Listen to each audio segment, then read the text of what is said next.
Life is a lot like beekeeping. Beekeeping isn't easy, and at times can be downright tough. Sometimes you feel like you're on an island, that you're not making a difference, and that you're on your own. But just remember, the darkest hour is just before dawn. There are those out there shining a light, being the change, and being a lighthouse. You're not alone. There's an incredible community of folks who want to help, who want to lift you up, and want to see you do well.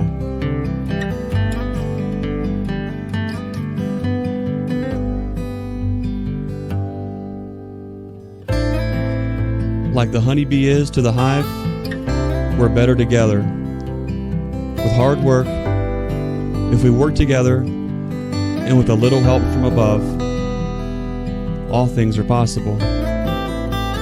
It's not just about keeping bees.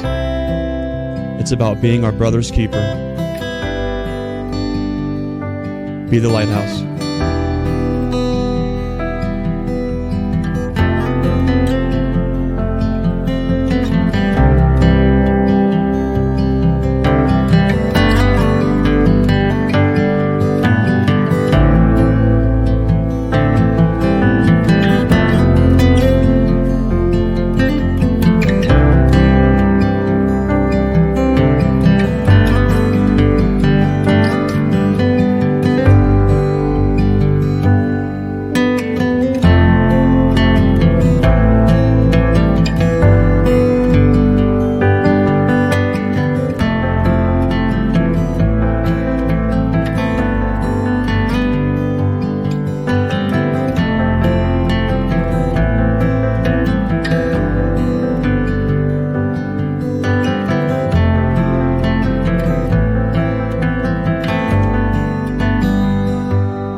Well, hey guys, welcome back to another Stream Team Beekeeping Chat.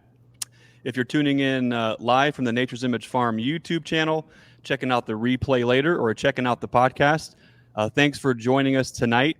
There's a lot going on in the beekeeping world right now, and a lot of folks have questions. A lot of folks are curious as to not only critical next steps with one of the biggest beekeeping conferences in the country, but also what is going on in their neck of the woods this time of year. What are those critical next steps to keeping those colonies healthy, moving forward, and ready for wintertime?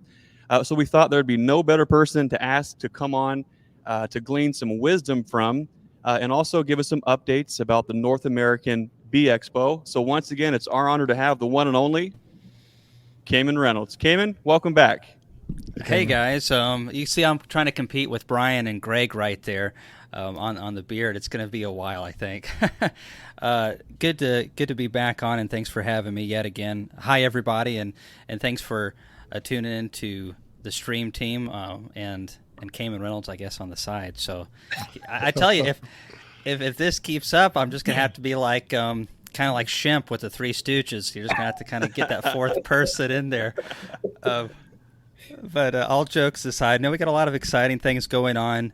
We'll talk some August beekeeping because here in Tennessee, This is one of the toughest times of the year, and with kids going to school, things happening, and it's hot and it's humid down here, but it's a very critical time. So I'm really passionate about late July, August, and early September beekeeping. I think that's the most people underestimate the importance of those months, and we'll get into that. So, everyone wants to know when tickets are available. Well, we got the answer tonight. So, I came in. I'm sure you're getting tired of, or tired's not the word. Overwhelmed with requests and emails and phone calls and messages saying, "Oh my, I don't want to get left in the dust. I don't want to miss out. When can I buy my tickets?" Folks are just so excited about the North American Honeybee Expo. What can you tell us? What are some new developments with the Bee Expo, Kamon? Well, so first of all, the tickets are going to open this Friday. That is going to be at 7 p.m. Central Time. So be ready. There will be on our website, and that will be available. Obviously, we'll be announcing that on our Facebook group, my personal Facebook group. I'll share it with you guys if you want to share it on your respective anything that you want to. And, tickets are going to go live. And I'm pretty excited about how every venue you go to, there's logistics to work through. In some ways, it's more difficult.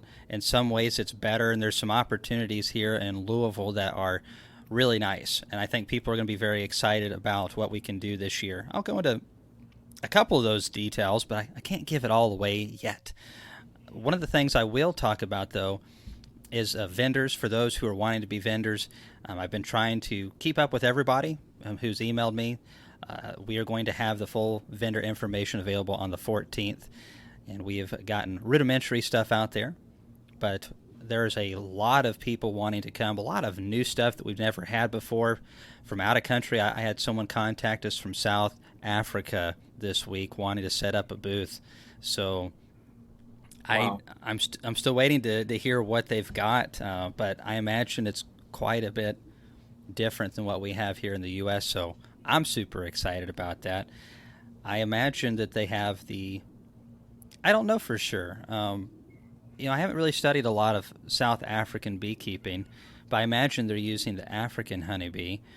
And, I imagine the differences there with how to interact, type of bee equipment. Maybe it's not that different. I don't really know. That'd be something that I'm really interested to learn about. And that's what's really most fun, I think, at this event is the energy. These vendors are chomping at the bit. Several of them are in the chat. Terry Chapman, for one of them. Oh, John Hatch. Hope you're doing good up there in Vermont. So the new Louisville Slugger, well, I'd be more like Yogi Berra if I was going to be a baseball player, for sure. Short and goofy. So that is going to be Friday the 4th when tickets are available. And, people have wondered, when do they sell out? You should and will have are two different things. But I imagine you'll at least have 2 to 3 months to get your tickets.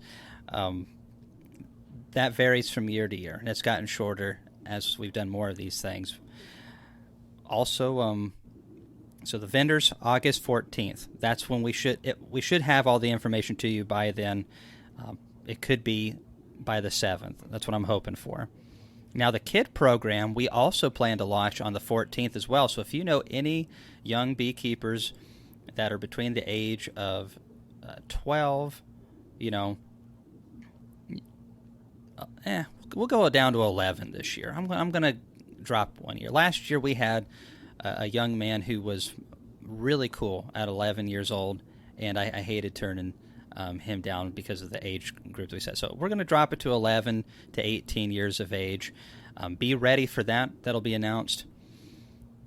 It's Amber with Vita Pharma. I actually was working on editing that footage today. That was a fun interview, and thanks for doing that with your team and yourself, Amber.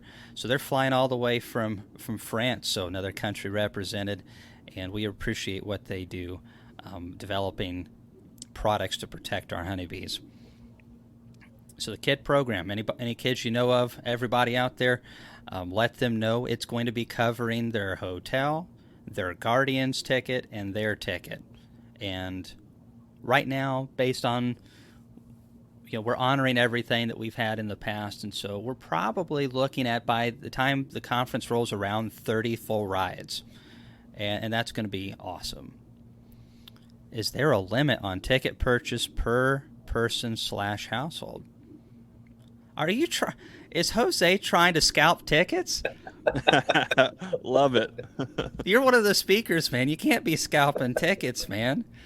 He's going to be out on the Louisville streets, like, making all kinds of money. He's like, forget beekeeping. No, I don't think there's going to be a limit. I mean, last year we had one group get 8 tickets. And I know it was at least 2 families that did that. They all drove down together. Big old homeschooler type van. You know, those big white ones. You know what I'm talking about. Oh, Those yeah. We call them like, Yoder toters is what we call them here. Yep, Yoder toters. So we have several homeschool families in this area. You know, they'll have like 10 kids, 8 kids, so they have to have these big vans. And the only time you ever see these vans typically is around here is when there's homeschoolers, or you're watching a television show and it's like an armored, vehicle for some type of presidential, got to move the VIP or whatever. But we see a lot of those vans with these homeschoolers with like 11 kids.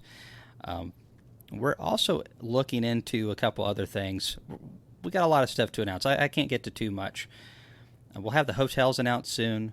We've got several already underway. There's a lot of hotels in this area, so I wouldn't sweat it. If I remember correctly, one of the ladies that runs the tourism in Louisville was telling me within like just a handful of miles, there's like 14,000 rooms. So there's a lot of hotels available, and we're working with several hotels to get discounts and all that kind of stuff. So if we can save you $15 a night, you stay for 3 nights, it's $45. And we'd like to be able to do that. The honey show, everyone be prepared for that one. It's going to be a whopper. We got the Welsh judges from the I never can remember their full name. It's maybe even harder than the North American Honeybee Expo. For short, I'm just kind of referring to it as the Bee Expo. It's a lot easier. Or Laurel's Conference. That's also apropos for the situation.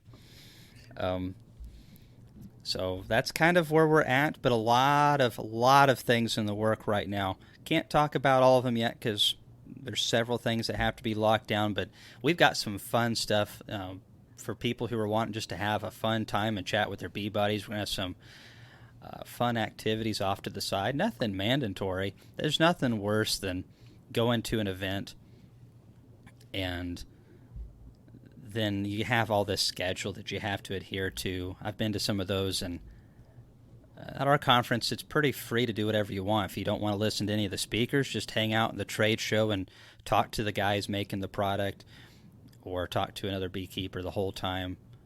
We've got some activities that you can chat and have fun at the same time. So it's going to be fun, and you guys are going to be there with all your stuff. So Matthew Booth says ticket prices. Well, I was gonna kind of leave that for Friday. I'm gonna leave that one for Friday. So last year, tickets with fees and stuff like that, if you did like PayPal and whatever, it was pushing it. Early bird was a little over $190, and with PayPal later, it was closer to $200 with meals. It's going to be less than that. Nice. So I will tell you that.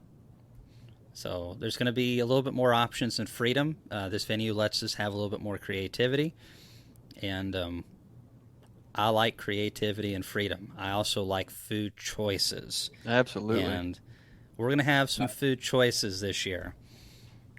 Nice. So I'm just going to go ahead and say it, all right? I don't think Laurel can hear me right now. Maybe she's watching. There's nobody watching other than it's just us us four. four. That's right. Everyone, you just your keep this secret's to safe yourself, there. okay? So in the past, we've done like catered stuff, and that's always been a little bit of an issue. They have a hard time when you have 2,000 people just hit it all at once. That's just a lot. Just logistically, it's not easy to be able to handle that. And then, we get a lot of these guys from the South that eat like 3 full plates apiece. And, what do you do? Yes, I am looking at you, Bruce. You know what it's like down there. Half a gallon of sweet tea. Yeah, man, All that stuff. We know how to eat down here. We do. We appreciate everything that we get, though. Chris is face palming. Oh, come on, Chris. Don't be like that. Chris helps a lot with the conference, but that's part of the job is literally having to deal with me. So deal with it. And Laurel didn't know what she signed up for when she married me. Poor thing. Anyways, so we're going to have food options actually there. So if you want to go down, you want to get some barbecue, get it. We might even be able to have Jose's burrito and taco truck available. And it won't be Taco Bell. We looked into that option just for spite, but they didn't have it available. That'd be great. No, Taco Bell's really not that great. Am I going to get you striked for saying that? Nah. I don't think so. But there's going to be some more options. And, what I like about that, too, is, hey, someone had an early morning. Some people, get out of bed at 4:30 in the morning. They start their breakfast early, or they skip breakfast, and they're hungry by 11 o'clock. We've always had a very rigid, this is when you get your lunch. This is going to be a lot more free, so you can get out there and you want your lunch at 11, get it at 11. You want to wait till 1, get it at 1, a lot more flexibility. And I like to eat quite a bit, too, so... by the sound of it, though, it's going to be really difficult to pick between all these cool things. So, It came in honor of Jose. We need to have fried okra. He loves that. Oh, stuff. that's it. Fried okra tacos. Yeah. He'd be all over that. And a taco, that might actually be pretty good. I never considered fried okra in a taco. I just had some homemade okra just 3 days ago. A buddy of mine, we both garden. And so I brought over some of the onions that I raised in my garden, and he had some okra. And I think my onions were superior. However, that okra was pretty darn good. He fried that sucker up. That's good stuff. It is. Jose's favorite. If anyone sees Jose at the North American Honeybee Expo, and you just want to really show your appreciation for the kind of guy that he is, what I would recommend is you just bring just like big brown paper sacks just full of okra. He is going to just love it. Absolutely love it. Take that back on the plane with them. The California folks be like, TSA are like, what is this?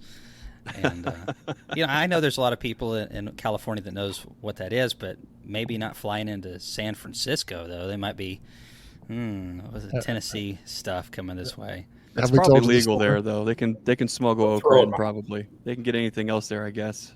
Have we told you the story of Jose and the fried okra? Have you heard this story? I have not heard this story, but I think I'm fixing to learn it. Well, Greg, go ahead and tell him. You tell it the best. Well, we found a nice barbecue place to sit down, break bread, get to know each other. And we thought, Jose came all the way to Sevierville, Tennessee from California. Like, what would be the most authentic local thing to eat? And everyone's like, well, barbecues, pretty right up the alley for the neighborhood. And so we found a little place. I can't think of the name of it, but we're all sitting down to eat, and Jose's like, what should I get? It looks like there's like brisket and pulled pork and like some of the stuff you're semi-familiar with. And we're all like, oh, dude, you totally got to get the okra. So he ordered the okra, and he gets it there, and we're sitting down to eat, and he's like, well, like, what do I do with this? And I said, what do you mean, what do you do with it? Like, how do you eat it? And I said, we start by just putting it in your mouth and start chewing on it. And he grabbed one of these things, and he's kind of like looking at it and smelling it, and he's just like, what in the world did these hillbillies get me into? And he puts it in and starts to chew on it. And it was like, those faces, like when you have like a 6-month-old or up to like a year, and they first start to eat those things, and they'll eat like a lemon or something, and they'll just give you that face like, what in the world's going on here? That's what his face was. His face was, what in the world am I chewing on? And then, so the joke is, Jose's favorite way to eat okra is to order just a jumbo plate of it, and then peel all the batter off, and then throw the okra away. He just ate the batter and called it good. okra is really healthy for you. Now, once you deep fry the sucker, that might make that kind of canceled out just a little bit, but it's worth the risk. It's worth the risk. And if you fry the chicken and you fry the okra, and and you have some nice mashed potatoes or green beans or anything drizzled with some bacon grease, now you're talking about food that you're okay if it takes you out. If you die that way, I mean, what a way to go! What a way to go! Exactly. Throw some butter beans in there. Gotta have some butter beans in there too. Yeah. I think it's good stuff. It's kind of like Ron Swanson. It's America. If you want to blow up to 500 pounds and die at a younger age, I think you should have the freedom to do so. And gosh, here we go. So. Kamon, where can folks find out? Where can they find tickets on sale this Friday? So, if you follow us on Facebook, the North American Honeybee Expo Facebook group, or my personal Facebook, that's going to be one location. It'll also be on YouTube and various places, but the tickets will be on the website, and we will send out that website on different platforms. I'll send it to you guys too, so people who follow you, just watch out for YouTube and watch out for Facebook posts. Also, we have a lot of people's emails, and so if they've emailed us about the conference, we'll be totally sending that to them as well. So there's a lot of different places to learn about it. So far, it's hard to know exactly where things are going to be, but given the attention that we received, I think 2,000 is going to be easy to hit. And so tickets are going to go pretty quick. And, the vendors are going at it. A lot of the vendors that came last year, they're asking for 30 to 100% more booth space, percentage-wise. And then, there's a lot of new vendors that are coming in. I don't know. I'm kind of thinking that we're going to have somewhere around 70 to 85,000 square feet of vendors in this show, and so it's going to be quite a bit of fun. And one of the things I like to stress the most is anyone who buys, that's able to drive and buy stuff, you're going to be able to pay for this ticket in your savings, no problem. Unless you buy that Dirt Rooster merchandise. That stuff is way overpriced. Way overpriced. All jokes aside, just in the pollen patties, we will have probably 30,000 to 40,000 pounds of bulk pollen patties brought in on a semi-load. And we're able to get that for, well, if you were buying 10 pounds and have them shipped to your door, you're probably paying around $4 a pound. And at the conference, we're going to be able to have them probably for $1.70, $1.80. I haven't looked at what inflation has done.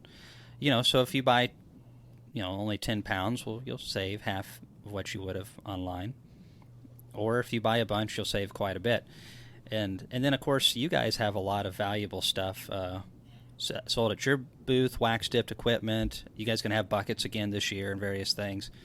Right, yeah. We'll have bucket feeders, plugs, wax-dipped boxes, bottom boards, tops, some other fun stuff we're working on too. That'll be wax-dipped. We kind of, one thing what I really appreciate about the vendors at the conference is everyone, they want to see everybody do well. And we all, what's very commendable, and it's not common in a lot of these spaces, is we kind of know all the other vendors. And I think what we do really well is we also try to stay in our lanes on what we do, where we can bring value and excitement to the attendees and the conference. And so while you will see some products overlap, a lot of times where some guys could bring a lot of the same thing, they don't. They stay in the lane with what they're known for, what they do well, where they can actually bring value. And I really respect that with a lot of the folks that are a part of this kind of a conference. So this year, again, we'll have wax-dipped boxes. Of course, we'll definitely be representing Premier Bee products, boxes and frames and things like that too, bucket feeders, plugs. And what I'm really excited about is we're going to need a lot more space this year, because one of the really cool things that kind of happened with Kamon's conference is as we kind of threw the podcast studio into our booth, it just kind of grows and grows and grows and needs more space. And this year, what I'd like to do is have a much larger setup where we can have an even bigger studio setup where we can maybe even get a few chairs set up and some screens, so folks can actually be a part and see this, and have a more of an interactive podcast where we can have folks who are speaking can come by and we can talk and interview, but also capture stories and such from the beekeepers, from the attendees, and then get that out on our platform too. It's always fun to learn how other folks keep bees and learn a little bit more about who they are, speakers as well. But the Nature's Image Farm podcast booth is definitely going to be something that I'm really excited for, and bringing the stream team integrated into that's going to be awesome. It's awesome having you guys there, but you're already asking for more space, Greg. Come on, man. Already asking for more space. Yep. Yeah. Well, I mean, now's the time. I mean, I'm not going to promise you anything, but I will tell you we got a lot more room to work with this year. So the vendors are going to be able to basically have whatever they want, and there's just a whole lot more availability to be creative with, since we're not going to be so tight. You know, it still will be.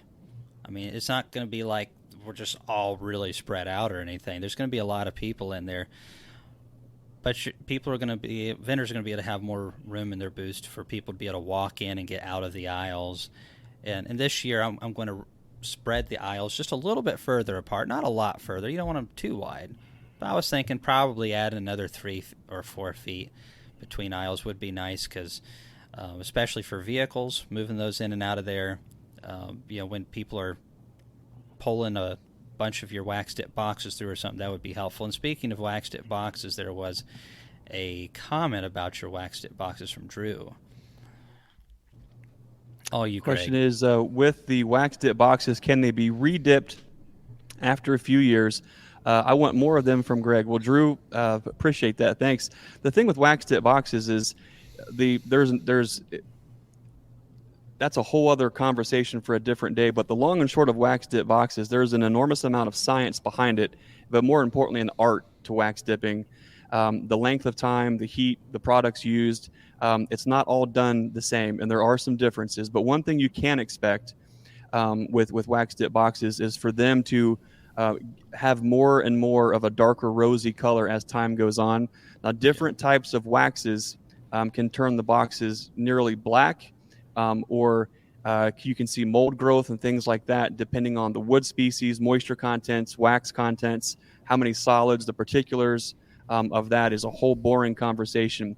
But if you tried to re-dip boxes, what you're initially doing is you're shedding off the external layers of wax and then trying to get all of the wax that's already in there liquid enough to take more wax into. When a wax dip box is done correctly, there's a fiber saturation point that's achieved. And once you achieve fiber saturation point with wax, it's sealed off. So all you're going to have is this. Ooh. Exactly. Sounds fancy, doesn't it? It does. So, I didn't know you had words like that, Greg.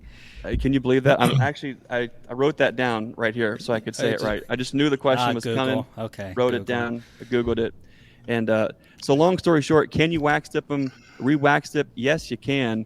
But I don't think if they were done correctly to begin with, you're not going to achieve any further internal protection. You might be touching up the external appearance of it. But if you're doing that, you're going to contaminate your wax tank with all kind of dirt and debris and schmutz.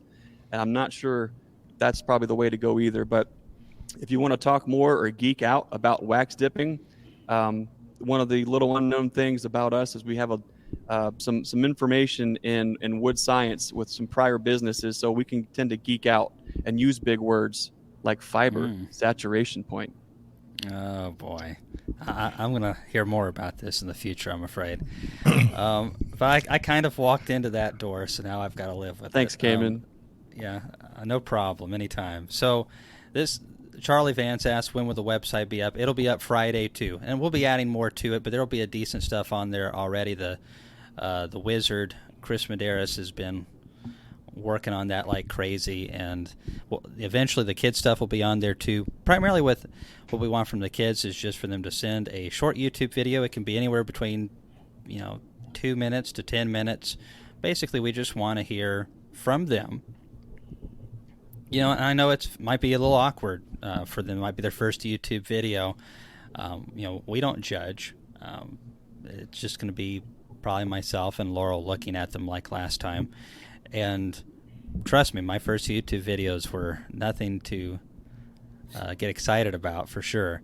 So we're just looking to see if the young men and women really are interested in bees, and they can talk a little bit about that. Then feel free to email that to us with, if you want to, maybe a paragraph or so of other information and some pictures if you want to. You can get fairly simple with it. You go into a decent bit of detail, and that's how we'll kind of evaluate that. So, but just mostly email communication on that. It'll probably take us, unfortunately, we're later in the year this year, so I'm going to get that up here by the 14th at the latest. But then we really need to decide fairly soon, primarily for the young people's sake, so their parents can plan for this trip. No doubt, Chris, we appreciate you more than you know. Yeah, Chris does a ton of stuff. Thankfully, his place of employment, he does these kinds of things, and so I'm really not good with a lot of the tech side of stuff. Actually, none of it. So one of the things that people keep asking about is the T-shirts, and I haven't got around to answering that. It's unlikely that we'll have T-shirts available at the same time as the tickets. We've really tried to. There's just so many other things that are important. Obviously, it would be awesome to be able to have that at the same time. That doesn't mean that we won't possibly have opportunities to have a conference T-shirt and then be able to maybe even send those out to folks beforehand, and then they can just show up with them all ready to go and have hundreds of people wearing them. We'll definitely have shirts at the conference, if nothing else, but we're just a new location, a lot of restarting on several things, so it's taken a little bit of time to fix everything and get it where it needs to be. But we'll have some T-shirts and some cool stuff like that. As far as Jeff Jeffers asked a question at 7:28, and this is one I really wanted to get to. Do you know what kind of discounts vendors are offering? So I do know of a couple. Can't talk much about them, though, as far as the really good, juicy details. But what I can tell you is that we've always had wonderful pricing on boxes and frames and foundation and pollen patties, and we always have a good price on extractors. I mean, bottling tanks, uncapping tanks. One thing you have to consider, especially with the bigger equipment, if you need an extractor, if you need an uncapping tank or a bottling tank, anything big like that, or like behind Greg, you have those hive butlers, right? It really helps. Shipping's not cheap, so that helps you out a lot. Especially with the bigger equipment, you might save $150, $200 or more dollars just on the shipping, which way more than pays for your ticket. And then on top of that, if you get some frames and foundation, and there's different levels of value, right? So if you get an unassembled box, you're going to get a good price on that. But you can also get waxed it boxes from Greg, and then you take that thing home and you don't have to worry about painting it or anything like that. And I hate painting. It's there's lots of things that I hate. One beekeeper told me that there's a lot of hate in my heart. However, I do not like varroa mites. I do not like them. I don't like small hive beetles. I hate them. I hate painting, and I hate wiring in wax foundation.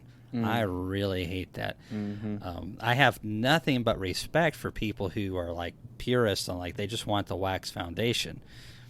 But if you guys ever wired in a few thousand of those suckers, oh yeah, no. And still have the jig hanging on the wall as a hate monument. It's a hate monument. So we were all deeps for a while, and early on, I get the wax foundation from Kelly's, and they have the wires that go down, but it's not enough. It's going to sag, and we end up with these combs that are really cupped. And so we would cross wire them. We'd start in the one corner, we'd go down, go up the side of the frame, go back down as an X, nail each side in and tighten it, and then you have to embed that into the wax. So much fun. It was kind of cool at first because you're like, oh, cool. You're MacGyver, and here's a little battery and 2 jumper wires, and I'm hooking it up to the side, and you're thinking, there's no way this is. But I was thinking about that recently because we do have, a little bit of wax foundation here, but no one's buying it, and usually it's the first year beekeeper who that's what they think they want. They come in, they buy it, and then they're back. 3 weeks later, they're back, and they're like, I am never ever doing that again. And I always tell them, well, you know what? You have to do a lot of these things. Assemble boxes, assemble your frames, put in those sheets of wax. You have to do that and do a lot of it. And then you can really appreciate when stuff comes assembled or stuff comes in on a skid, or you're able to make a bulk buy. That's one of the beautiful things about Kamon, the conferences that you put on, is you put so many vendors together where you can go to Guardian Bee Apparel and you can try on the jacket. You can see it, you can hold it, you can touch it, you can pick up one of these hive butlers, you can actually see the value in them, you can save on shipping. The same thing with Premier boxes and frames. Be able to go see, hold, and especially in Premier's case, smell that foundation and how amazing it is. You just want to roll in it. There almost needs to be like a little booth off to the side where, no, actually there probably shouldn't be, because there'd be too many of us just rolling around in wax foundation. It smells so good. That you just can't help yourself. You just that doesn't sound. Wow! I accidentally just said it. Oh my goodness! Old habits. Old hard habits. To break. So, a lot of good mentions of like Michael Palmer or Gus Mitchell as a speaker. There are several people pending. I just got some preliminary confirmation from Marla Spivak. So, unless something changes, it sounds like she's going to be there. We're just, the only thing to finalize is basically how much she wants as a speaker fee and stuff like that. But we're always cool with basically what people want. So Marla will be an awesome addition to the lineup. Yeah. Have a few more pending as well, and we're looking at a couple right now, trying to find some unique stuff in there quite a bit. I also wish that Gus was still doing YouTube. I haven't talked to him in a month or so. And Terry Chapman up here is already throwing down the gauntlet on a discount for the conference. So 15% off everything. So wow. Terry does bee suits, Guardian Bee Apparel. Mm-hmm. So there you go. So 15% off there. If it's a $150 jacket, that's 15% off. Wow. So 10% of that would be $15. We're looking like $20 off of a bee jacket if it was $150. So that's the kind of savings. The vendors are very generous at this conference because they want to see you and get to talk to you. So someone asked about talking about bee stuff, Greg, and I said I'd be on about 10 to 20 minutes, but yeah. Before Laurel pulls you off to make you go weed your garden, we wanted to ask you a couple questions about beekeeping, and one comment we'll get to first before we forget is Chris Madera's asks if we're offering babysitting on Saturday. He has both the kiddos with him. This Saturday at the Learning Yard, we've got the one and only Rob Pollock and Lori. They're coming from Maryland to talk to us about what you have there, Kamon. Honey, of course. Throat therapy. Sorry, I didn't mean to interrupt you. I was just. What is it? Who's it from? It's from Lindsay Homestead Farm. Down here in Alabama. Nice. It's down here in Alabama. It's not far from me. No. Is that Lindsay Homestead? He's in Tennessee. Yeah. Okay. You can't claim this, Bruce. This is pure Tennessee, honey. That's the only thing that Alabama is in second place to Tennessee on. I got confused. I'm sorry. Hold that back up again. Look at the color on that thing. That's nice. It's beautiful. Well, he won Blue Ribbon year before last That's a good-looking label. Light honey. I've got a jar of that somewhere around here. Yeah, he had some super, super light honey. This year was a little bit more yellow, but every year he produces way lighter honey than I do. I don't know how he does it.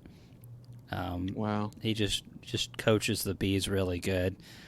But I was just showing off because he commented earlier, and I just wanted to show it off real quick. I wasn't trying to interrupt you, Greg. Sorry about that. There it is. And I'll put it up there. Let's see it awesome. Big screen. There it is.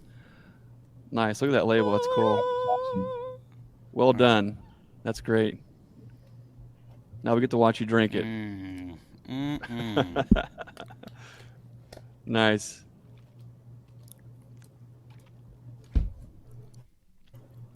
All right, I'm feeling a buzz now. Okay. Well, let's get to some questions. To answer Chris, yep, you can totally bring the kids. We're family and kid friendly. This Saturday here at the Learning Yard at Nature's Image Farm, we have Rob Pollock and Lori are coming out from Larabi's to talk to us about their vaporizers, the ins and the outs of it, when, why, how. And we're going to talk about it here in the shop, and then we're going to go out to the Learning Yard and demonstrate. So if you're interested in learning more about Larabi's, the INSTANTVAP vaporizer, and when and why oxalic acid may be a good fit for you and your bees, stop out.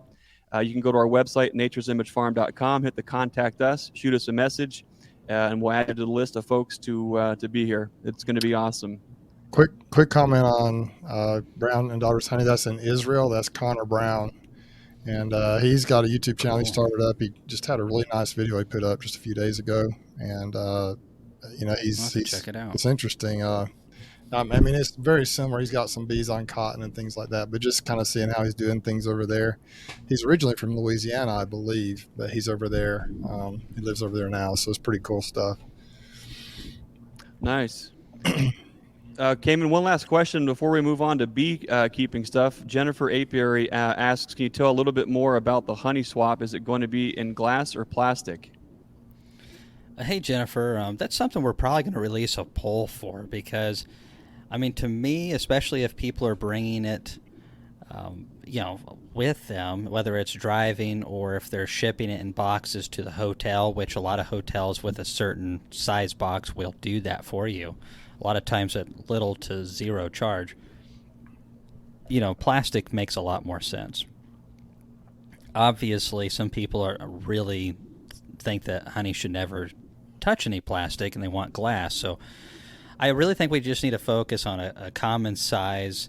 And I know that a lot of people I only do this type of jar. I only do this type of jar. Well, I think people are going to have to bend a little bit. We've got to try to make this uniform and convenient. This logistically for the staff is going to be a nightmare at this scale if we don't have some uniformity to it. And also, I'm trying to be considerate of all the people that don't have a lot of honey, so the folks that produce 40 to 50 pounds a year can participate in this quite well. Yeah. So that's why I'm really leaning towards half-pound jars. They can devote 10 pounds of honey, and that's 20 swaps they can do, or only 5 pounds of honey. They can still get 10 different types of honey to go back home with them and not be too much of their own honey. So I like the idea of a half-pound jar.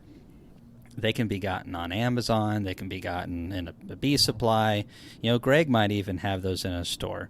I don't know. Do you have any half pounds, Greg? Right now, just 1 pound and pound and a half glass. So disappointed. I know. We'll talk after this chat. But it is what it is. Well, and that's, again, where a lot of people are like, well, I only got the 1 pound or 2 pounds. So we're still considering it. We're probably going to release a poll in an email blast to everyone who gets a ticket and also in the Facebook groups and just see what people want. And obviously we can't serve everybody, but we'll try to do what's best for as many people as we can. And that's going to be a lot of fun. Lots of fun. So there's a question that from 707 from Spirit of Toad. And I appreciate that person being so patient. Is there a temperature range above which you shouldn't graft? And that's really not specific to this time of the year as far as, well, I mean, I guess it is for some places. I don't raise a lot of queens, but I think it doesn't really matter. I mean, if it's 105 degrees outside and the bees are healthy and they're able to maintain that cluster temperature of what it's supposed to be, I don't see a problem with any temperature at all. I think a lot of it can be avoided even if it's extreme temperatures. If you put an extra lid on the hive, if you have an insulated hive, I use my Apame hives a lot of times, or a polystyrene hive for my grafts, because if it's March and I'm grafting and we get some cold weather, the bees don't have to work hard to keep it warm. If it's July or August and I'm grafting, they can keep it cool. So I think even if you're not a huge fan of doing anything besides wood, having maybe that one box or two that's insulated a lot of those polystyrenes and apimays are 7 times to 8 times more insulative, and that's going to really just make it a lot easier on those bees. Little screen bottom board. So I'm not too worried about temperature. It's probably about the same here in Ohio. We're still grafting. Matter of fact, we're going to end the year doing insemination here, and so we can kind of stretch this thing out, clearing through until about the end of September with that. But I'm probably with you on the grafting. The temperatures are usually the cool side is probably more detrimental for us. On the hot side, when it's real hot and humid here, we kind of have to change our strategy with the cell starters and either get them into a place where they're a little cool, a little shady on one side of the barn, or I like your idea there with the apamase, something insulated just to keep the colony cool enough to where it doesn't affect the cell starters. This is the time of year though where everything starts to get really tricky and more challenging. I think no matter where you are making queens, which is why most folks, if they're smart, are already done with that and they've moved on and they're not fooling with it because take rates go down. What it takes to actually get cells pulled, and then any error or hiccup on placing cells or the colonies you're putting them in, it just quickly goes downhill in a hurry to hive beetles and things like that. So Kamon, you said 105 temperatures you're not so much worried about. Now, I'm assuming the question was based on outside temperatures and how it would affect the colony more so than how hot. If someone's trying to graft in the dashboard of their truck and it's 105, I think you got some problems there. But I think the question is probably ambient temperature for the colony. Yeah, ambient temperature for the colony. A grafting, definitely want to be in the shade at that temperature. And then you have that moist towel to put over your grafts as you're grafting. Yeah, Spirited Toad is right down here close. I think he's over on Lake Seminole, just across the line over in Georgia, kind of southwest Georgia over there. So it's pretty cool. Cool. One last comment or question from Spirited Toad, which is if there's young ears in the cornfield, fair warning. Let's see. I can't. The question I think was pretty much, have you ever gotten? I'm not sure what the question was, but have you ever got squirted by a drone? And you might be laughing, thinking, how in the world would that ever be possible? But I know just today, when you're out averting drones to get the endophallus out, you'd be surprised. I wish I had a camera because you can end up wearing some of that, and that is not good, to say the least. But I think he made a comment in joke or jest, but you'd be surprised how many times that actually happens. Let's see here. I haven't had that pleasant experience like you, Greg. You're just doing all the fun stuff. I guess so. There's so much to say on that, but we'll behave. Yes, that's good. That's why I call him Mr. Burns anymore. Oh, Mr. Burns. Mr. Burns. Kip Glass asks, Greg, will you be selling Premier boxes wax dipped? Absolutely. As you can see here, we're distributors for Premier and love those boxes, the dovetail joints, the big handholds, that reinforced frame rest. For us, it's a premium box, and those are the ones that we're interested in wax dipping and providing. So that's what we will have at the show. Some exciting things regarding that too. So definitely keep in touch. Bruce, go ahead. Yeah. Do you think we could? I think it'd be great if we could talk a little bit about August beekeeping, what people want to do right now. I know here in the South it may be a little different than where you are, Greg, but maybe not that much different. I think things kind of come together, around this time of year. Everybody has some issues like in the late summer, early fall, in preparation for winter. So we could talk on that a little bit. Sure. August beekeeping is a huge thing, at least in my mind, as we plan for finishing out the year strong, but also more importantly, setting us up to be successful next spring. Spring prep for us actually starts about July 4th. When we get into August, there are some critical things that, in my opinion, I feel like need to happen in the bee yard, whether it's a couple colonies in the backyard as a hobbyist or you're growing it as a business. There's a few things that really need done and done well this time of year to set yourself up to be successful. And that's what we want to talk about tonight up here in Ohio. We have goldenrods already blooming. It's at the first varietal of goldenrod. So we're 4 to 5 weeks away from the actual nectar providing plant. That's going to scare people to death because that means fall is coming, and it's going to be here before we know it. So the warmest right now would be Tennessee and Georgia out of all of us here on the screen. Kamon, can you talk to us a little bit about how August management plays a critical role in the future of the bee yard, not only for wintering, but for building up for next spring? What are some things that are on your mind right now on getting your bees off to a really healthy finish for this year? Well, there's several things on my mind. Over the years, if I've learned one thing, is being successful in late July, August, and September. The most important months for the next year's success in this area.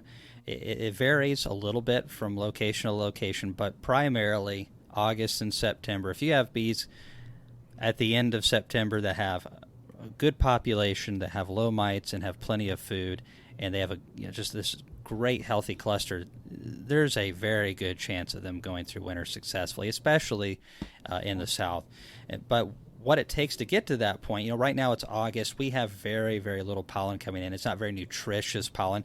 I was doing a video, so I will have a video on my YouTube channel again. It's been the longest ever in 4 years. It feels, I have done stuff with you guys, but it feels really weird. I mean, used to my life, I didn't even watch YouTube videos.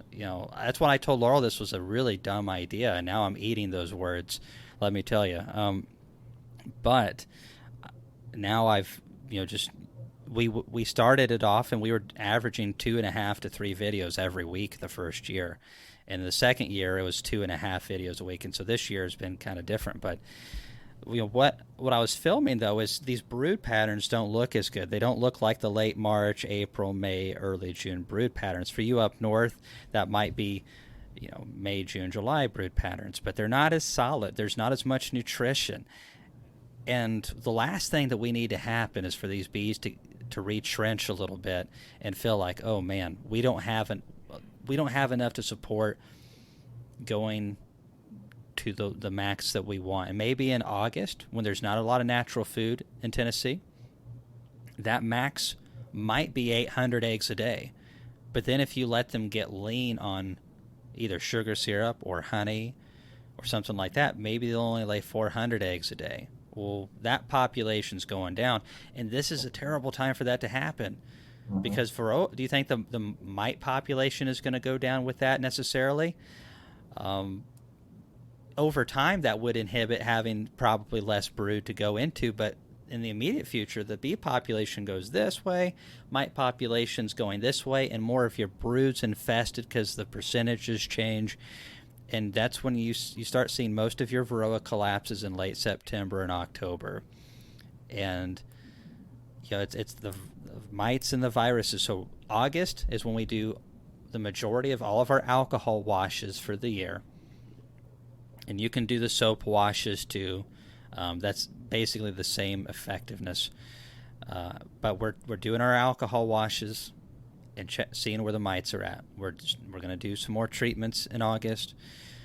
We're watching our queens. I have a video that I just filmed today where there are these 2 colonies, both of them together are probably averaging about 3 frames of bees strong. We just dropped a queen cell in there, gave them a frame of brood and a couple frames of food, and came back about 24 days later. Thankfully, both of them came back with queens, and we've got dozens like that.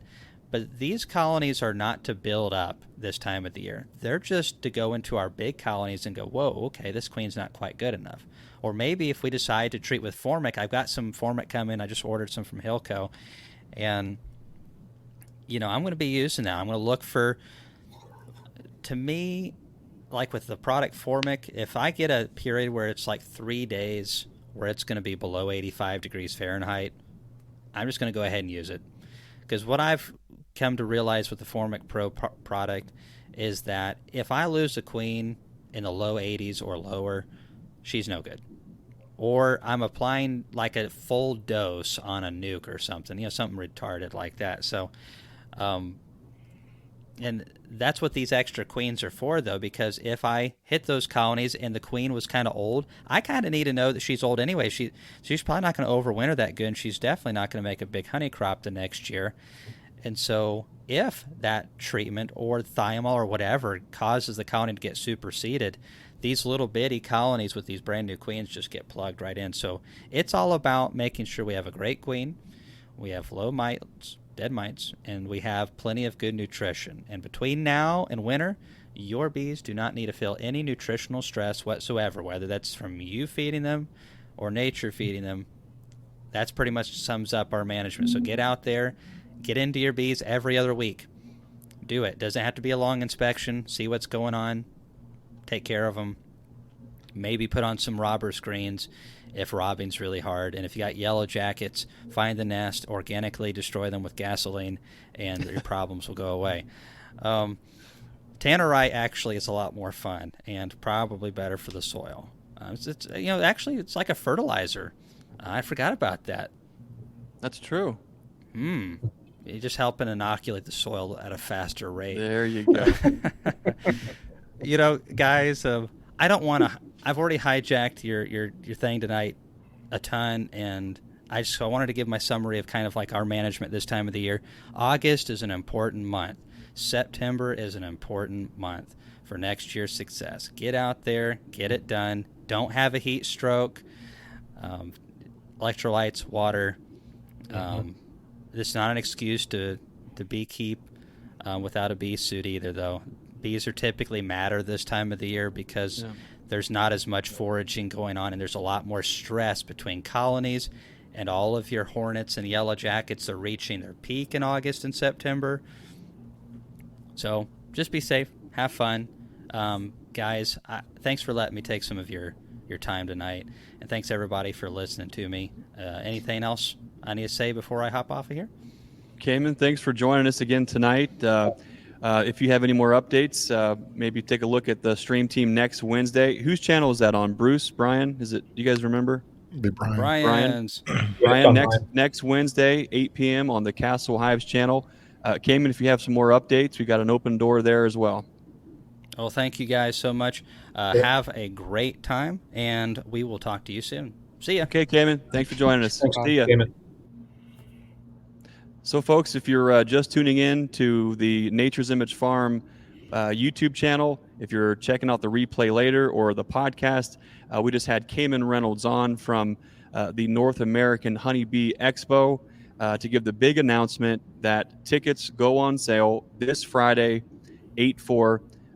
The website and all that information will be published on the Facebook page, also via email. When we get that information too, we'll share it so you guys can get on and get tickets. I know everyone's been really excited to get in there and be a part of this conference. So again, thanks to Kamon and Laurel Reynolds for everything that they're doing to help support beekeepers and for putting on the North American Honeybee Expo. We're really excited, and I know a lot of folks are too. So Kamon, guys, what do you think? He did a great job talking about the conference, but also kind of breaking down some critical things to think about, at least in Tennessee at this time of year. Bruce, let's go a little west from Tennessee and down to you in Alabama. Talk to us about the critical next steps for beekeepers in August in Alabama or down south. Yeah, I agree pretty much with everything Kamon said. My toughest months when I seem to lose the most bees historically have been July, August, September. And I think the reason for that, 2 or 3 reasons. Number one, I think that's when some of my queens begin to fail. And number two, I do believe that that's when I have mite issues. I think, Kamon mentioned the bee population starts to drop and the mites don't. And so you kind of have that increased mite stress. And the other reason I think that happens sometimes is if I have hives that got honey bound during the honey flow, I didn't get into the brood box, while the boxes were stacked up. And that also causes a decrease in the population because the queen doesn't have a place to lay. And so I think those are 3 of the primary reasons. We do have hive beetle pressure here. It can get really brutal. I've been seeing a lot of those lately. But I do think the hive beetles I know they're pretty opportunistic. And so most of the time, the big, strong colonies that are packed out with bees and healthy, the hive beetles aren't as much of an issue. I've had some really big hives with a lot of bees in them that have crashed very quickly, though. But I don't know if those were super healthy bees when that's happened. You can just tell the look when you crack open a hive. The bees are working in there and they look healthy. I experienced that this past week or two. I was trying to introduce some new genetics to my bees, and when I made the splits or made the hives queenless, pinched the queen or whatever I did to make them ready to accept the queens. I came back a few days later after the queens had been placed, and I had lost some of those because of hive beetle pressure. Just didn't have the population they needed. The hives weren't as healthy. But I believe if I'd had enough bees in those colonies, if for whatever reason the colonies had been a healthy split, a lot of them didn't have any issues at all with that. And so I do believe that's where we have issues with hive beetles. Some people say that hive beetles will not be prominent in sunny areas or in a strong colony. I do believe there is some truth to that, but I've had some mighty big, strong colonies crash because of that. And one thing down here in the South that you have to be careful of is having too much honey on the hive. That's one thing when I was a new beekeeper, I thought, man, I could just leave honey on these hives and let it go through next year, and they'll come out of spring just doing really well. And if you leave too much honey on those colonies, that's just a recipe for a hive beetle slime out like you've never seen before. And one story I had in 2015, I guess it was my third year keeping bees. First year I had no clue what I was doing in 2013. So second year I kind of got a little bit of an idea. In 2015 I actually started to formulate a plan, and I planned on introducing some new queens from a guy up in the north, Tim Ives. I respect the strength of his colonies, and he doesn't sell a lot of queens. I don't know if he sells any anymore, but I got some queens from him. I had everything all planned out. Had 3 colonies that were stacked up with honey, just ready to go. And went down one day and kind of got them prepped and ready to go. Got my queens and went down to kind of pull the splits and make those. And there was the biggest swarm I've ever seen up in the tree. Who knows how big that thing was? It was about 40 or 50 feet up in a tree, and the bees had absconded, and they were full of hive beetle. That was really my first experience, I think, with true hive beetle slime outs. It's just nasty and gross. And so it's important that people say leave the honey on, leave plenty of honey for the bees, and you do want to leave honey for the bees, but not too much. Down here especially, it can become a real issue. So we got to treat for mites, start checking, treating, taking care of that, whatever you can do. Down here it's so hot, you got to be careful about what you use. And I ordered some Apivar, but there was an issue with supply, and so I had to get it from a different company. And so I'm still waiting on that. But I have hit them a couple of times with some oxalic acid vapor just to try and knock the mites back. I know it doesn't penetrate the cappings. I understand that. But just something to kind of get those phoretic mites off. And so that's one thing that I've done. Plan on treating for mites and just kind of rock and rolling. I've got to put the feeding piece together a little better. I need to probably get some food on these bees. But the thing is, some of these darn bees are bringing in a flow from somewhere. I don't know where they're finding it, because normally there's nothing this time of year. But those bees in Midland City, I just have a new spot there that's just an ideal spot. If you've seen the channel, I did a couple of videos recently on that new spot, and this past Saturday I went in there, just kind of peeked in there, and man, those things are just wet with nectar coming in. But there's a cotton field that's blooming just in prime time right now, about quarter to a half a mile away. Just a perfect spot, man. And all these plants and everything around, it's going to be a really good area for me. So I'm excited about that. But it just got to, that's the feeding is probably my weakest area of beekeeping. I understand the principles behind the mite control pretty well, and I understand the need to keep to manage the size pretty good. But when it comes to feeding, I've just never really hammered that down yet. I haven't fed as much as I probably should, and I'm still trying to figure that out a little bit. So my goal is to get on that a little better here in the next little while. A great points, Bruce. And I think one of the things you mentioned there, I'm sure we'll talk about a little bit more, especially when Brian kind of fills us in on his strategy. The thing about feeding is feeding is sometimes one of the most underutilized methods to keep bees happy. Usually folks, when they think about feeding, it's really, they're thinking about, do the bees have store? do they need to draw any wax? And if they don't need any wax drawn and they have honey stored, then feeding is not usually part of the equation. But what's interesting about feeding, especially if you're talking about a time where you don't have supers on, you're not anticipating collecting any more. When you get into a point of time like in dearth, for instance, if you start trying to introduce new queens and you're trying to keep overall bees happy, I think one of the best things you can do, one of the critical steps, is to put feed on those colonies just so they have a sense that there is some incoming. This is going to sound ridiculous, and I don't have the a scientific peer-reviewed paper to present as evidence of such, but it does seem that there is something about the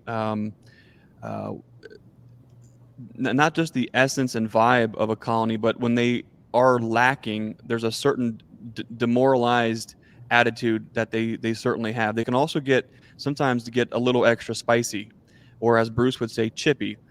When you have bees that just don't have feed coming in, and bees are by design are out to forage constantly, when they can't go out and do that, I think it's sort of similar. And we got to be careful, Brian. It's that big word again. Remember, it's the anthropomorphized. Right? We got to be careful with it. But Yeah. it's a lot of folks have heard about, as far as humans go, the purpose-driven life. When you have purpose, right, and you have goals, and you're putting one foot in front of the other, and you're doing something to facilitate that, joy and happiness is a consequence of that. I think this might be a stretch for some folks to think about this, but I think it's the same with the bees. When the bees don't have anything to gather, I don't think that they're living their best life. And I know that's going to sound ridiculous for others, but you try putting a milk cow on a piece of pasture where it's fair to midland at best, and there's not a lot going on there. That animal has a completely her disposition changes immediately. As soon as you open the gate and put her on a fresh pasture where there is actual, the nutrition is there, she's doing what she is supposed to do, her entire attitude changes, right? And all we did was open up the gate and let her from one paddock to the other. The same thing I think is with the honeybees, is when we get into times of the year where there is no pollen, there is no nectar, they just have this scarcity mindset to them, if I could go as far as to say that. So when we do put a little feed on there, whether it's protein or carbohydrates, it does seem that their overall demeanor changes completely, right? Whether they need a lot of that or not on the colony, that can be the tricky part. But when you're putting enough feed on there, and that's why I love bucket feeders, is we can put just enough feed on them that it's trickling in, where they kind of have that essence of, okay, there is feed coming in, but it's not so much so that you're worried about them plugging out on it or necessarily storing it all, but there's just enough then to keep the queen stimulated, keep her laying eggs, but it also keeps the foragers. It just seems to do something to their nature. I don't know if you guys have seen that, or if I'm just out in left field. Have you seen any of that with feed and how bees tend to react in times where there's not much out there for them to get? Oh yeah. Yeah, I think so. Oh yeah. I tell you, everything like what Kamon said and like what we're talking about, prior to, I would say in my first 5 years, where I was just kind of, well, I'm gonna go back to the Dunning Kruger. Okay, Right. I was on that peak of Mount Stupid, and I was kind of just riding that wave and just whatever, and I really didn't have a plan in place, to really manage my bees. And it wasn't until I hit that rock bottom and really got a plan set of feeding and having the decent queens and really keeping an eye on the mites. It wasn't until I had those three items in place until I saw like my colonies, how they are now. They're just beautiful, beautiful, you know. But you have to stay on top of them. I mean, and like everybody said, this time of year, I've learned, and I've seen firsthand, like where I had colonies that I didn't quite get into them enough, And I had swarms in September where it's such a critical time of the year, at least in my area. If there's any type of hiccup in September in Northeast Ohio, your colonies where you might end up, and in my situation that I got into is I had a couple colonies that swarmed, and trying to find mated queens in Northeast Ohio in the third week of September, it's just not going to happen. There's very few out there, and where my colonies requeen themselves, and I thought, okay, they're doing good, but I missed several weeks there of, it's just such a critical time where I looked in there and I saw the queens, they started laying, they were, doing what they should have done, and I thought it was enough, but come, it was late February, early March, their cluster size was about the size of an orange, and they froze.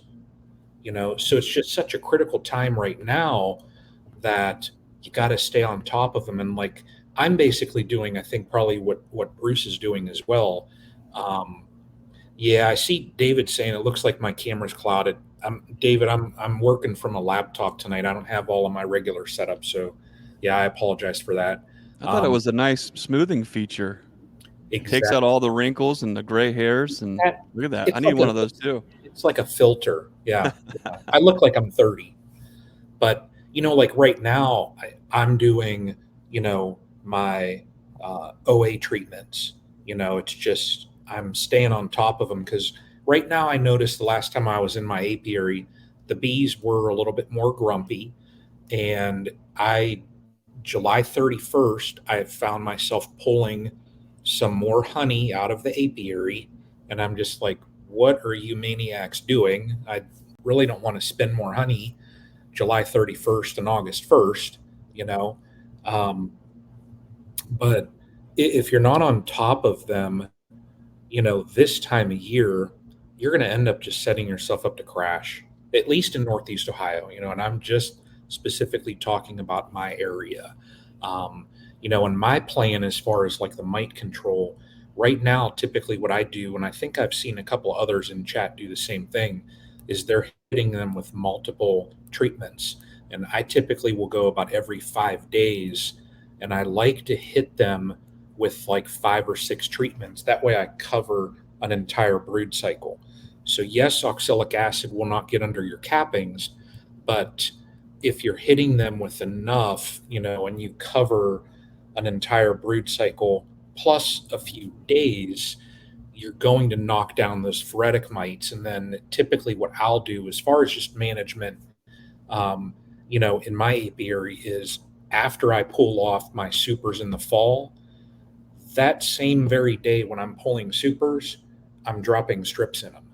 So, it's just a nonstop process. And it's almost like when I finally pull the strips and sit down in the fall when they're all wrapped up, it's like I breathe at that moment. But like right now, I think you're almost just as busy now as far as beekeeping as you are early in the year, just getting your colonies prepped and swarm management and everything like that. It's just so critical, so key right now. And like Kamon said, what you do right now, when you build up those strong colonies, you end up having a monstrous year the next year. I've seen it, Yeah. I mean, you all, you've seen the photos when I crack my lids in the springtime, and it's, first week of April, and you're looking at a double deep, colony, and when you pop the top, and it's just every frame is just covered in bees, and you're looking like, oh my gosh, So, but yeah, this is just such a crucial time of the year. It is. Brian, looking back at your many years of beekeeping now, I think that's why we wanted to have this talk tonight about the critical next step in August, because once you get a few years under your belt, as you go back, and whether you take notes or you're looking back at your photos or you're remembering all the things, August is that tipping point month where if you don't have it right now, you've got to do everything you can to get things squared away, or you just don't. Once August gets past us, we're outside of a window, in my opinion, of getting bees healthy enough to make those bees for the wintertime, number one. If we let August slip away because of baseball games and barbecues, it happens. But the problem is, once we find out at the end of August that a queen isn't quite laying right and there's not enough brood and there's hive beetles and the list goes on and on and on, when you start hitting in September and you start getting into killing frosts up north, you lose everything. No more forage is coming in, and Yeah. you're now relied heavily on inputs to carry those colonies through.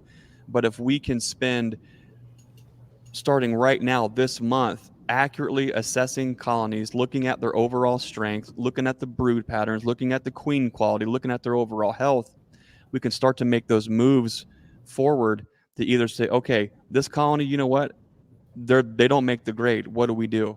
Okay, what's the issue here? Do they need requeened? Do they need combined?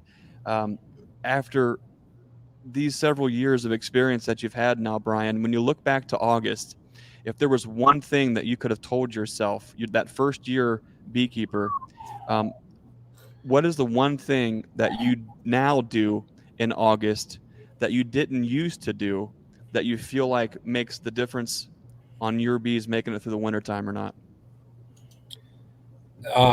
My first few years, um,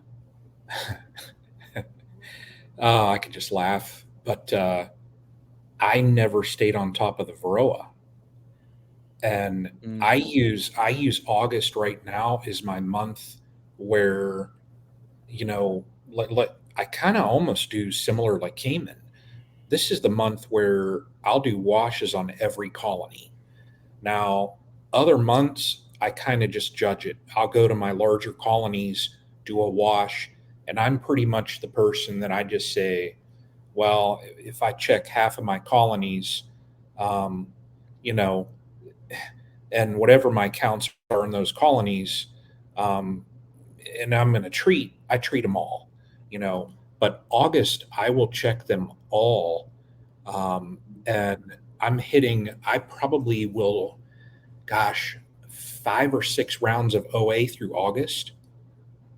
And if I could go back, I probably would, tell that newer beekeeper, Brian, hey, don't use August as a month when it's in a dearth. And at least in my area, we don't hit that much of a dearth, at least where um, there's like nothing coming in, because we will still have enough of a trickle so that it keeps them happy, so to say. Yeah. But when I would always take years ago, I would always take this month and I would just kind of relax. There's still a little bit coming in, so they're okay. They don't need fed. I've never had to feed in the middle of the summer. And I would just say, let's relax for a month, you know. And then after that, I'm prepping supers and throwing supers on. But honest, I would probably go back and say, use August as your month for mite management.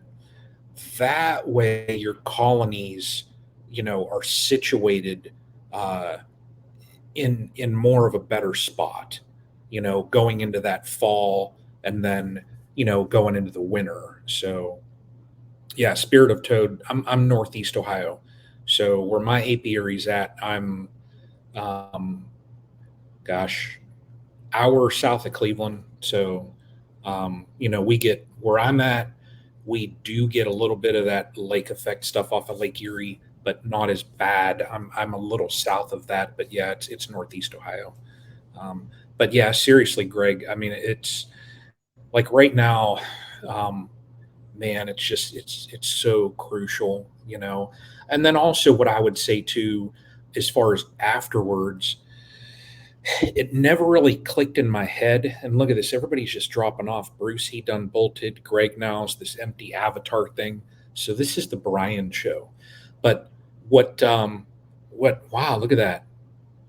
What I would also tell an older me, if I go back and that new, I just run across myself, new beekeeper Brian there, I would say look at proper nutrition, because it wasn't until I heard a conversation from Dr. Bun Christiani, Humberto was talking with Ian, and they were talking about the benefits of protein, and I had never really supplemented my colonies.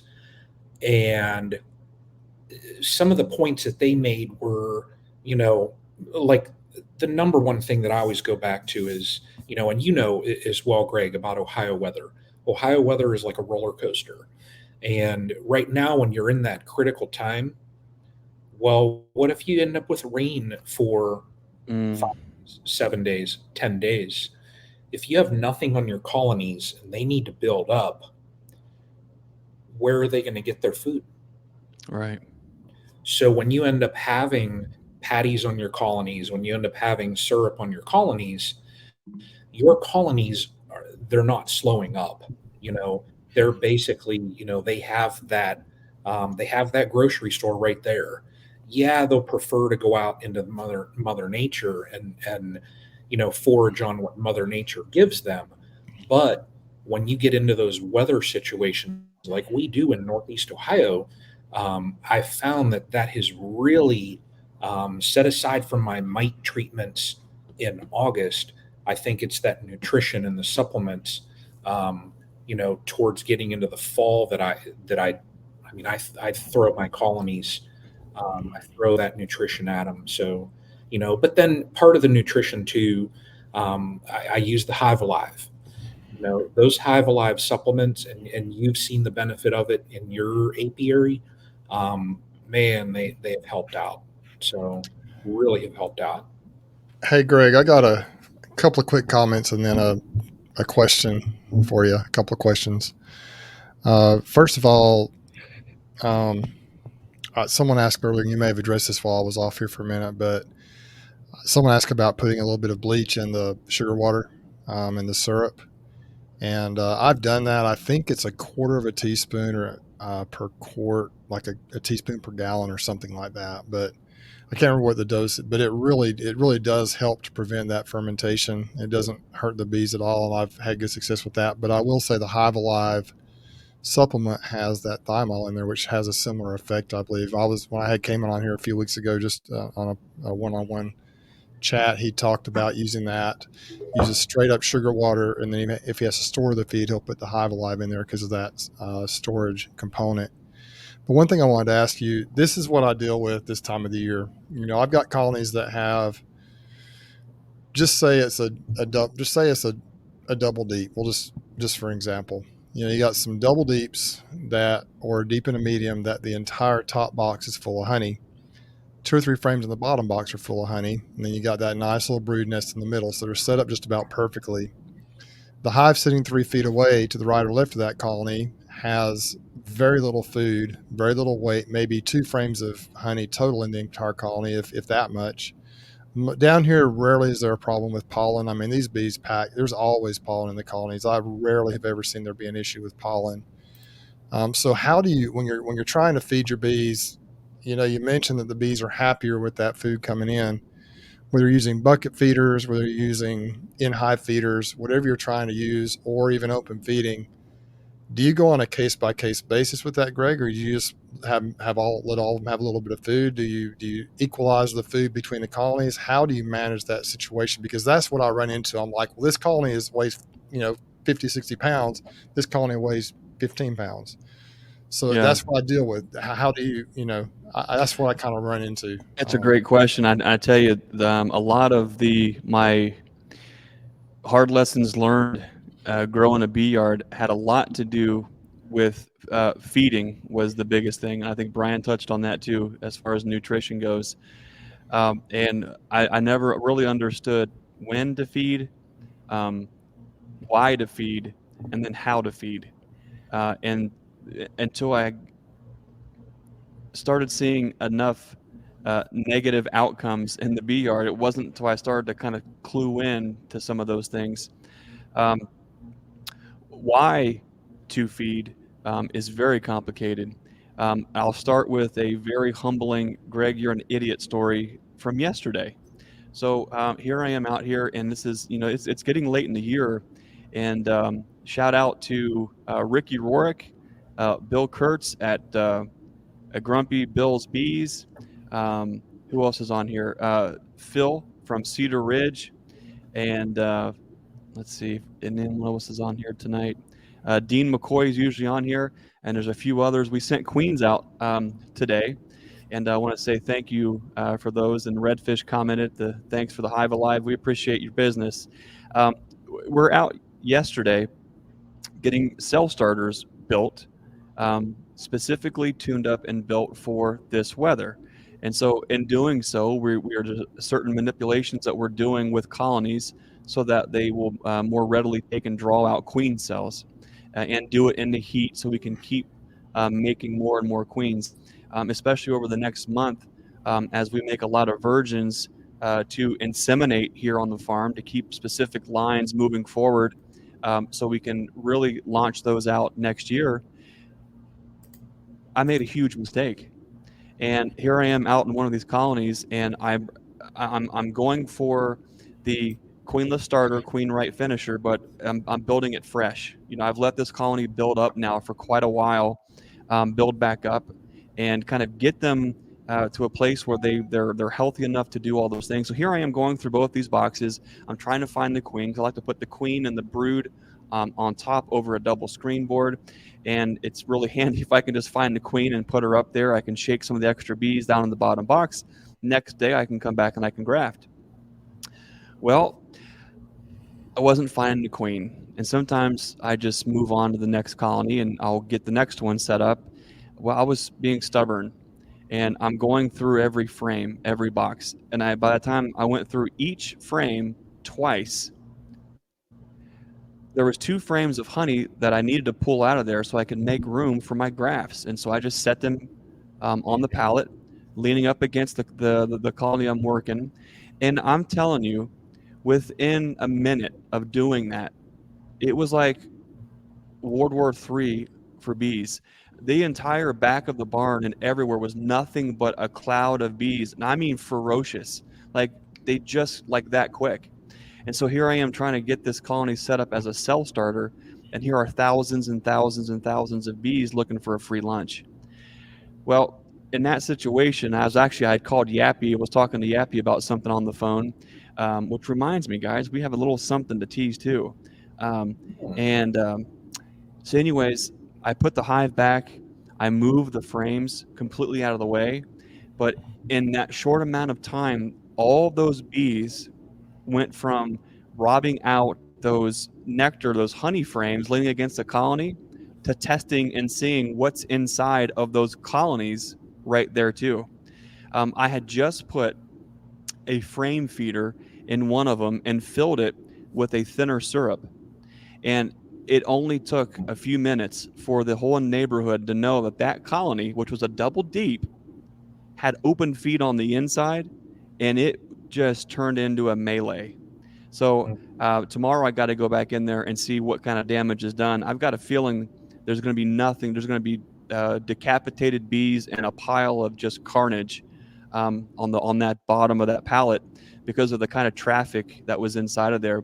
The lesson learned is, how do we know when it's time to feed? Well, when you lay out a frame of honey and within minutes you've got a cloud of bees over you, that is a good indicator that the bees elsewhere have nothing else to really forage on. So that you'll learn little things along the way. But if you're smarter than me, you won't let it quite go that long. I should have known. What in the world was I thinking, leaving frames of honey out exposed at all? I was asking for it. When you start looking at like where we have our Pro Suite in totes, and there's the fittings and such, we'll weep just a little bit of fluid.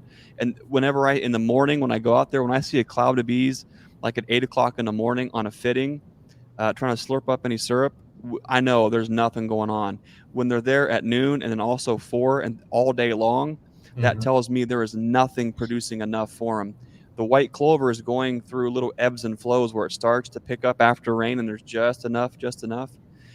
But learning, even putting feed on colonies in this time of year, I think it really helps them all kind of settle down. Now, if you open up all your lids and you put in frame feeders and you take your time and you fill every single colony and you have open feed all around, that's not the way to do it. You're going to cause a huge problem. For me, this is where bucket feeders really come into play. So over the next 2 weeks, all of my colonies are going to have bucket feeders on them. The reason being is it's a slow trickle feed effect. They can come in and they can pull it, but I kind of choke them down to where it'll take them a week to 10 days maybe to even pull that fluid out, primarily because I'm a really big fan of no more than 3 holes in those feeder plugs that we sell. 3, that's it. No matter how big the colony is, just 3, because I can put 1 gallon of Pro Sweet with 3 holes in those plugs. I can put those on those colonies, and it's just enough that they feel like there's just enough coming in, just enough to do, that it really kind of evens out their disposition. But it also, when you talk about robbing, we're so focused on who's getting robbed more so than who's doing the robbing. And so you're automatically looking at small colonies and you're not even thinking about big colonies. I think one of the best things you can do is put bucket feeders on big colonies. So in my mind, it's almost as though there's less of that. There's nothing out there for us to get. So let's go take it from where we can. Now, this is just my experience. This is what I do, but I'll put bucket feeders on everything if I can. The only things that I won't put bucket feeders on this time of year is if I've got small mating nukes and things like that, I'm not wasting a gallon of feed on those, right? They have enough storage on the inside to do what they have to do. There's not a lot of syrup odor, or even if scouts do come and check, there's nothing extra about those little colonies, because those are the ones that can also get robbed out in a hurry if everyone gets too hungry.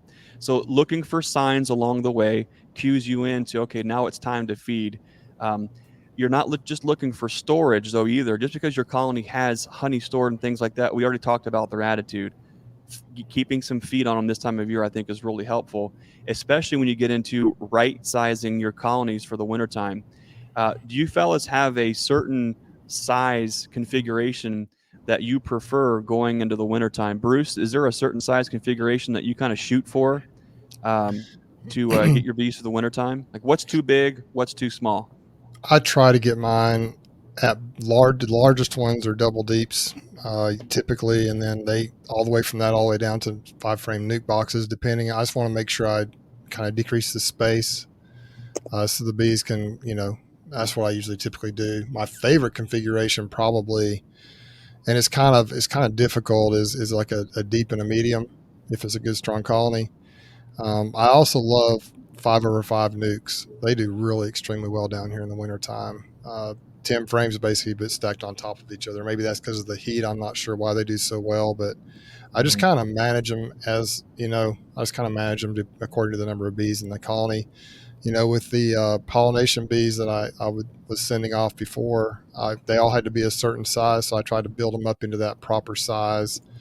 I just send them off for pollination, but this year I'm not planning on doing that, and so I'm going to be a little bit more flexible on what they look like. So still playing around with that. My favorite size is probably anywhere from 5-frame nuke up to a double deep at the largest. They really don't need more than that down here. But I've always is any bigger a liability for you? Not necessarily in the wintertime. I don't think so necessarily. I've had some that were bigger. I don't, people say that you really want to crowd the space down, and I do think there's some truth to that, but it seems to me like when they cluster, they keep that cluster warm. I don't know that down here in the South anyway, that they lose a lot of heat. I think they keep the heat inside the cluster. So if you've got a colony that's has excess space, I don't know that it's that big of a deal, but I do try to keep them crowded down more. I always like, you see Mike Berry on his videos, and I do some of the same, is just checking the weight of the colonies, walking around behind them, lifting up on them. In order to have a significant amount of weight, you do have to have some space in there for that honey. And like your bees, for example, Greg, the Caucasian / Carniolan type bees, they'll brood way down, so you don't need as much space, you don't need as much food. But I kind of just manage them. That's really what my management is in this fall, and even into November, December. We're never like a month below zero or below freezing down here. We're usually within just a couple of days of 50 or 60 degrees, so we can peek in on them almost all year long. And so I go and I peek in on them. If I've got a colony that was in a double deep in October, and then I peek in on them in December, and it's like a 50 or 60 degree day, and all the bees are in the bottom, and they're about the size of a volleyball in the bottom box. I don't need that second box on there. I may pull it off, but if I leave it on, I haven't found it to be a big deal. I don't know if that's a bigger deal up there for you guys up north, where you do have such extreme temperatures or not, but down here, I don't think it's too much of a deal. Brian, I'm sorry. We've got. I want to shout out to Brian. Thanks for the $20. We appreciate you. Also, Ed over at Son of One 263Bs. Check out his YouTube channel. Ed, thanks for that too. We really appreciate you guys. There was Bruce as well. Thank you for the $20 for the channel. We really appreciate the collaboration and that donation. And also, Mr. David Lewis, thank you for the super sticker, sir. We really appreciate that too. There's I've got a list here, fellas. I know we can't get to all these things tonight, so I think we're gonna have to have a part 2. But when I think about what's critical in August, it's in my mind we break it down into things we've already kind of talked about. Feeding, we've talked about robbing. Whether we're looking at the colony, if they have enough storage for winter, that might be a little premature to make that call right now. But what we can look at is to see, is there any storage at all? Are those frames absolutely light when you pull them? If the heaviest frames in your colony are brood frames, you might have some trouble. And so by looking through, if there is not enough stored carbohydrates right now, what that does in my mind is it puts the colony at a disadvantage when we do finally hit that dearth wall or that first frost and there's nothing for them to eat. Now they are only relying on what you feed them as you feed them. So now those bees are literally living hand to mouth, but it's your hand to their mouth. And I think that's where a lot of beekeepers get into a pinch, is the colonies are starved out, even in the fall time, and they're waiting on you to be able to give them something to eat. That is usually the result of several other things going on. Late splits, weak colonies, poor queens. In my mind, that's usually where those kind of things happen. Maybe we pulled too much honey off of there and we had 7 or 10 days of rain and they burned through everything they had in the colony just to make it through. Now what? It can get a little bit tricky. So looking to see if there is just enough, if we think about it as a checking account and a savings account, that extra honey on the outside of the brood on the brood frames in the corners, those frames that are on the complete outside of the frame tucked away with some pollen. This time of year, they're going to really lean on that to finish strong making brood. If they start to burn all that up, not only do they not have any of that for brood, but they don't have any of it for them on those cold days or those rainy days that are not too far away this fall time. So by keeping feed on them now, in my mind, it gives them a little bit of something.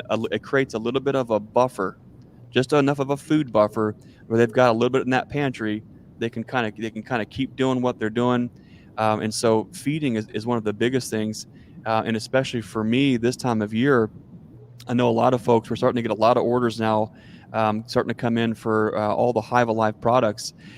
It's a no-brainer. When we can get the gut biome of those bees healthy now, they're going to be in a position to be able to make all those winter bees and do it so far superior than if they don't have any feed at all.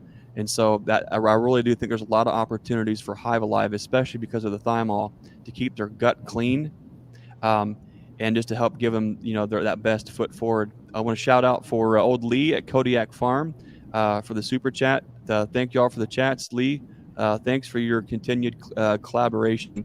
Hope to see you at the Bee Expo. So go ahead, Bruce. Greg, speaking of the gut of the bee, what about probiotics this time of the year? I know you've mentioned the Hive Alive. We've mentioned feeding. Speak to that a little bit if you can. What are your thoughts Absolutely. on the probiotics? Yeah, I think I'm going to have a little bit of just a recap here at the end on the things that we're kind of doing But one of the huge things just over my shoulder this way, back here on this shelf, is a shelf of the Strong Microbials Pro DFM and also Pro DFM Plus 801. Um, Everything that we sell here in the shop are things that we use and can speak to, and creates leverage for beekeepers. And we've now are in our second year of using those probiotics. I know I've told the story before. We don't have time for story time tonight, but in short, um, we were helping somebody out with their nukes, and the nukes were absolutely on death's doorstep. And a combination of Apigard, but more importantly, probiotics, got many of those bees past the ick that they found themselves in. Um, I've got an awesome interview with John Turpin from Strong Microbials to release, where we sit down and kind of talk a little bit more about these things. But what's important for the bees as they are metabolizing all this feed and they're doing all this late season work, whatever we can do to keep their gut biome healthy puts them in a position where when those stressors come, whether it's dearth, whether it's virus, whether it's mite overload, in my mind, it gives them just enough resiliency that it helps buffer those situations. One thing that we're doing is we're going out with the Pro DFM and from the real big bags, and we've got a little scooper that attaches to our air compressor, and I'll go through it right into the entrance of every single colony, and I'll give them a blast. Every single colony, and we'll blast the probiotic in the front entrance so it encapsulates the colony. We saw huge gains on that. Some of the biggest gains. It's easy for beekeepers to fall into the ego trap, where they feel like the future of their honeybees and success of the apiary is how they make the split, how they grow the hive, how they do all these things. In reality, if we just give the bees enough tools, they can do so much of the work on their own. By using things like probiotics, using thymol, using good products like Hive Alive, what we're doing is we're putting the bees in a position where they have a clean bill of health. That's a big deal. I know it sounds extremely simple, but when their gut is operating correctly, it's operating efficiently. So as they are digesting and absorbing nutrients, they're doing it efficiently. I know that sounds ridiculous and that sounds like kindergarten, but it's one of the things that is really overlooked. When we started using Hive Alive, especially the pollen patties coming out of the spring and late in the year, man, what a difference. The fondant with the Hive Alive in it too. I'd never seen our bees look so good. And why I say that is we were just talking about right sizing, like what was the right configuration for Bruce. What's too small, what's too big, what does he prefer? I'll talk about that a little bit as far as here in our neck of the woods. But Brian, up in Northeast Ohio, as we talk about nutrition, what does this have to do with anything? It has to do with these bees making brood and growing to a certain size. What is that right size for wintertime? Tom Nolan from Hivetown checking in from EAS. Tom, thanks for tuning in. I've got a great interview with Tom Nolan. Tom Nolan is with Knot Apiary. You guys will know those products as Formic Pro. I love those. We are also now distributors for Formic Pro, and you'll see on our website this week as well. If Formic Pro is a good tool for you, check us out at nature'simagefarm.com. We'd be happy to ship that to you, and you can check it out and use that for the health of your bees too. But Brian, as we talk about right-sizing colonies for wintertime, all the things that we're doing right now that we've talked about tonight is putting these bees in a position where they are the right size going into the wintertime. Do you have a right size or a wrong size for you in Northeast Ohio? So I've always been a double deep type person. And I think that comes from my first few years of beekeeping, where I wanted to be comfortable. And, because when you have a double deep, it's always been my practice where I will never touch any of the honey as far as spinning it out in my deeps. I always like them to be packed, and I like my colonies very heavy. Last year, I had Mr. Burns there decided to pass me off a queen, and it was very late in the season. So I set it up. I did a split, set it up in my Apame, little 7 frame Apame nuke, and that Joker was a rock star. I would, and I put oh, I forget the bubble wrap, the double sided bubble wrap over top of it. I had taken the feeders off and put my fondant, I cut a hole kind of like what Ian does. And every time I would crack that thing and just look, it literally was all 7 frames. And I'm just like, you know, was sitting there scratching my head like, this is amazing, But that goes back to right there. If you have strong colonies, regardless, like, when I've seen people say 5/5s and whatever, if you have strong colonies, they're going to manage through the winter perfectly fine. So this year, what I plan on doing is I'm going to set up a colony in that darn little 7 frame nuke to just go through the winter in that setup. So, I mean, can you overwinter a little 7 frame box in Northeast Ohio? Yes. It's easy to do, but you have to put the work in it and manage the colony so that it is a strong colony. If you're not staying on top of the mites and they're overrun with, all of the viruses and everything, and they're not fed, the colony will crash. So, but yeah, I do prefer double deeps, but, starting last year, I overwintered a nuke. So See, and now you've got the point of reference, and now it'd be easy for Brian to be hashtag Brian50 because now he's learning all the tricks. That's actually, I'm glad you brought that up, Brian, because when we talk about right sizing a colony, what is the right size for you depends on several things, including what are your goals for those colonies in the spring? How healthy are those colonies? And in what part of the country are you in? If you're up north, as far north as some of the folks in Canada, maybe you have to do things a little bit different. Maybe you have to build a bee shed. Maybe you have to have some tricks up your sleeves to get them through. I know here in Ohio, we've overwintered in as small as a 5 frame single medium. And I've tried to overwinter in something as big as triple deeps. And what I have found for us is my absolute preferred method is probably a story and a half as far as 10 frame equipment. 10 frames below with a super on top seems to be probably nearly bulletproof. I really like double deeps. Double deeps, double 10 frame deeps are amazing. But as good as they are, they can also be a detriment because if those colonies are not healthy, they're the first ones to crash. When those ones crash, in January and February, there's not a lot that you really have to worry about. But if they crash and you don't know it, that's usually, you talk about a mice hotel, there are so many goodies inside there for them to absolutely just make a mess of. You're already brokenhearted that you're down, 20 frames of bees or at least 10 frames of bees. And then you have mice and they're chewing everything up and just peeing and pooping all over everything. It just, I hate that part. So for me, that's a little bit big. I like a story and a half. I like double deeps. We can also get by with the single 5 frame deep. A single 5 frame deep isn't necessarily my choice just because as many good years that I've had bad years.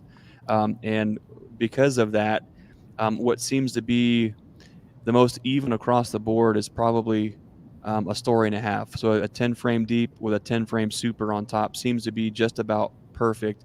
Now, the bigger the colony is going into the wintertime, I'll say big colony meaning double deeps. I don't go anything bigger than that, not on purpose. Just for me and our weather here, it's already a roller coaster season where we might be there might be some days where we're in single digits day and night, right? And I actually like that. I would prefer if we stayed somewhere in that 20 to 35 degree Fahrenheit temperature, because the bees just go into torpor and they just hang out and they do their thing if they're healthy. If they're not healthy, those big colonies are the first ones to crash because when they are breaking cluster to eat on those days where we'll have temperatures that are 45 to 55 degrees during the day, they're breaking cluster very, very early in the day. They're feeding inside of the colony. But then when you get to about, 3 o'clock in the afternoon in the wintertime and the sun really starts to pitch, it gets cold, and it gets cold quick. And those colonies, those bees they're just, when they're not healthy enough, they're not able to get back into cluster fast enough. And you do lose colonies that literally freeze to death, or they're 1 inch away from a honey band. And it's the most pitiful thing in the world to see a colony that big that starves itself out. One of the concerns that I have with big colonies, at least here in Ohio, is the bigger the colony, at least in my opinion, the more respiration that there is inside of that colony. There's more moisture inside of there that does need to be ventilated, but there's also a little bit more of a heat signature. We've seen that when we use a FLIR camera to get an idea of how much heat is in the colonies. Those doubles are they look like they're on fire on the inside. It is true that bees only heat the cluster, but that cluster there's going to be heat that's radiated from the cluster that is going to stop at the sidewalls. And then there's going to be a point of entropy, meaning a point where energy is lost in the system. On a bee box, it's right there at the sidewalls, and it starts to dissipate. Where that's a problem is when those colonies start to warm up too much because they're too big. In my mind, when we get into those temperature ranges of like 38 to 45 degrees, they tend to want to break cluster a little bit sooner because of the kind of heat that they do generate. They can burn up a lot of food quick. So when I get to a colony that's a little bit smaller in brood, like a single with just a super, now we're talking about 40% less bees. It just seems as though they don't quite heat up so much so quick. They're not utilizing those carbohydrates because they're breaking cluster, and it just seems to work well. And then you get down to 5-framers. If they're healthy, you can get by with bloody murder. You really can. If they are clean bees, man, they can and I've done it. We can get by in a 5-frame medium. When they're sick, all bets are off, and it is just up and down. You don't know which one's going to do well.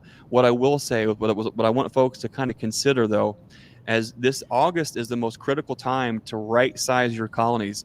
When you are seeing colonies that are crashing, they're not quite doing what you want, don't be afraid to pinch that queen, combine colonies, or even better yet, if you're talking about 5-frame nukes and there's 3 frames of bees on there and they're just, they're not going to do anything with it, shake those bees off right onto the ground, move those frames to something that's stronger that can utilize it. And then we're not abandoning those bees. Those bees will 100% integrate into other colonies. Let them find new places, new colonies to live out the rest of their days, and to move those colonies to a way better position for wintertime, rather than trying to hobble along these little tiny runts that aren't just going to make it. I know that sounds cruel, but that's one thing that I've learned is in August, that's what we're doing. Today, as I'm pulling queens, as I'm pulling the queen and there's 1 frame of bees left or 2 frames of bees to carry the mating nuke, I could put another round of cells on there. But when I have 2 or 3 or 10 of those like that, what I do is combine all those to make nice 4 and 5 frame boxes to accept the queen cell. Because now I've got way less risk of robbing. Number one, I've got way less risk of hive beetles coming in to slime a colony out because there's a little bit more of a population in there. When you leave 3 or 4 frames of resources open with 1 frame of bees to protect it, you've got major problems on your hands. And that's the last thing that you need is a hive beetle slime out in August. It's like it creates a hive beetle seed in your yard that just grows and grows and grows. And that's the last thing I think that any of us want. So right sizing is important. And I think you guys did a good job talking about what's the right size for you. And I think, Brian, you nailed it. The health of the honeybees determines really the outcome of those size of those colonies, whether it's a 5-framer or whether it's double deeps. Yeah. Bruce, what's going on in your neck of the woods right now as far as your honey's off? Bees are probably starting to get a little bit more of an attitude. They're probably robbing a little bit. You're thinking about feeding. You've just introduced a bunch of new queens. where are you at as kind of where is your bee yard headed for the rest of this year, do you think? Well, I've been focusing so much on the Ozark yard and trying to get that thing fixed with the new queens and everything, and that's really kind of how I dedicated my last couple of weekends. But I've peeked in on the bees in Midland City. That I think that is going to be a really good spot. Those bees are bringing in that cotton nectar right now. They're happy as they can be. It looks like springtime out there walking around. They just look great, and so they're doing pretty well. They got 20 colonies there. But the Ozark, the queen introduction, I will tell you, as crazy feisty as those bees were, I humbled them.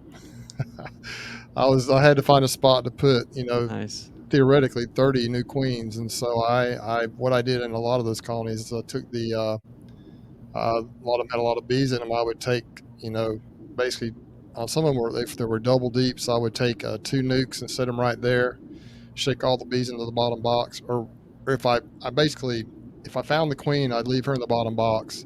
I'd take them away to their side of the yard, and some of those colonies had so many bees in them, and they were angry.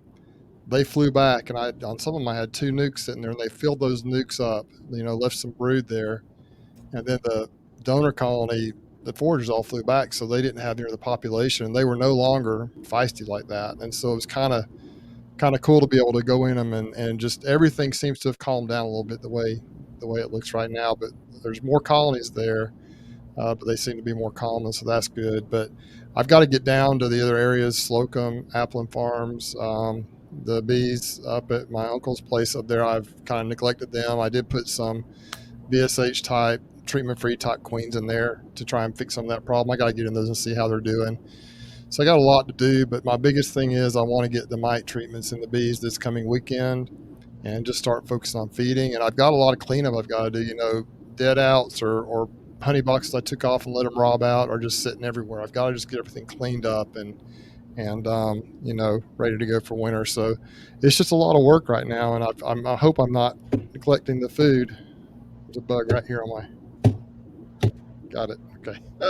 Hope I'm not neglecting the feeding. I've got to get some food on them too. So I got a lot to do, but we're just real busy right now.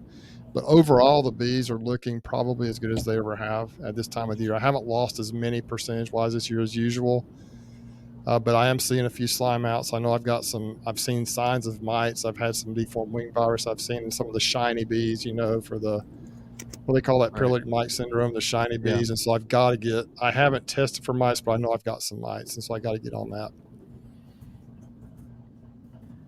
That's kind of where I'm at right now. And when you speak of the size, Greg, I agree with you. I think the story and a half is really that's kind of the ideal size for for the winter bees to me.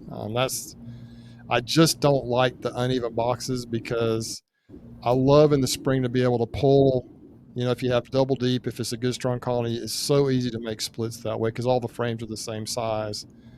And that's one reason I like to do that. However, you can split a medium off and make a split with that too. I actually did that some, with these new queens. Some of those are mediums that had some brood in them that were story and a half colonies. I pulled the top box off that, had brood in it, and it was a medium, set it on a bottom board, and, there was my split. And so, it is easier though if the frames are all the same size and the brood. Like Brian, it makes it much easier. And that's one reason I'm hesitant to just. But the deep and the medium really is kind of, for this area anyway, it is the ideal brood size, in my opinion. Different bees do different things, but my experience has been around here lately. I think that deep and medium is a very good configuration. If you've got a double deep 8 frame, that's about the same size, I think. It's just a really good size for a brood nest, I believe. Where rising makes a difference is when you start looking at bees as a unit and an asset, and you're investing in their future, and you're going to have them go through the wintertime with the anticipation of them surviving and coming out of the spring. The critical steps that we're taking in August dictate what those bees do in April. I really believe that. And so as our operation here is we sell nukes and we sell queens. Of course, we sell supplies and we deliver packages and things like that too. But I am setting these colonies up for a purpose for next year.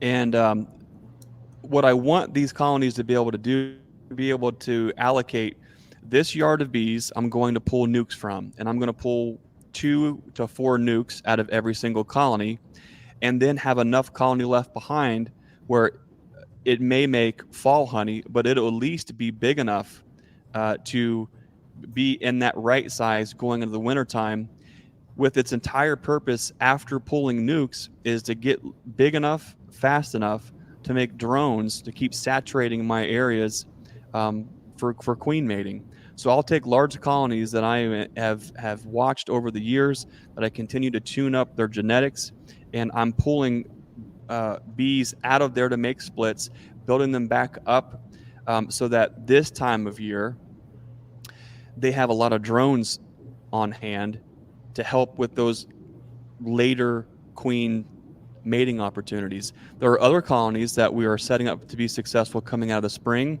where their goal is to do nothing but just be massive drone colonies. So they don't get split. They just get built up, and I crowd them out, and I want them to make drones so I can move that drone material throughout the entire yards. And then there are other colonies that we'll raise up, and we'll raise them to do nothing but split out to make queens. So every colony that goes into the wintertime has a purpose, where we earmark what their best use is for the following year, and that dictates what size we try to get them in. Anything bigger than a story and a half, we try to equalize and balance everything out eventually to where we use all that material to help bolster up those double deeps. If those double deeps are too big, we need to pull some of that back to boost up the story and a halves. And then anything that's kind of left, like if there was really small mating nukes,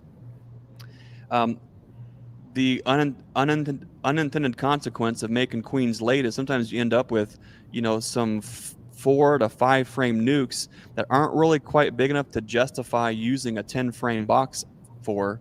And so you're stacking up some of those and making 5/5s, or just a 5 frame single. Or this year we're gonna be utilizing a lot of double screen boards over top of 10 frame boxes, so we can plug in that 5 frame of that 5 frame colony can go into a 10 frame box, but it's going to go over top something that's stronger to have that heat kind of come up through it. So right sizing also isn't just a tool to figure out what size colony does it need to be to get through the wintertime. It's what size colony does it need to be so when it comes out of the wintertime, it can also have a yield. Those really small colonies that are 3 to 5 frames, coming out of the wintertime, yeah, they're going to make it, they're going to build up, but those are not going to be the colonies you're pulling four nukes out of. Your story and a halves or double deeps, those ones coming out of the wintertime, those are the ones that you're going to be pulling nukes out of, shaking bulk bees out of for queens. Those are the ones that are really creating true asset and pay really long standing dividends. So that's why it's important to do the work now, get those bees healthy, get them right sized according to your plans for those bees moving forward. Brian, we've got a couple shout outs here I want to make sure we get to.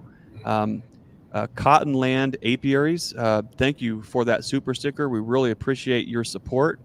The one and only, the prospector himself, Chris over at ECP Bees, thank you for that super chat. And Chris says he's been feeding some Pro Sweet this time of year. Man, I tell you, this is gonna sound ridiculous, but that's all that I feed is Pro Sweet year round. And very rarely am I ever. The only time I'm thinning it is right now, and it's in cell starters. That's it. All my other colonies is Pro Sweet with Hive Alive mixed in it, and that's what everyone is getting. So I love that you're doing that too. It makes a huge difference. Special shout out to Mr. J.W. Irwin. What a cool guy, a longtime cattle breeder. I enjoyed conversations with him on the phone, and looking forward to having him out maybe sometime around September 16th, right here at Nature's Image Farm.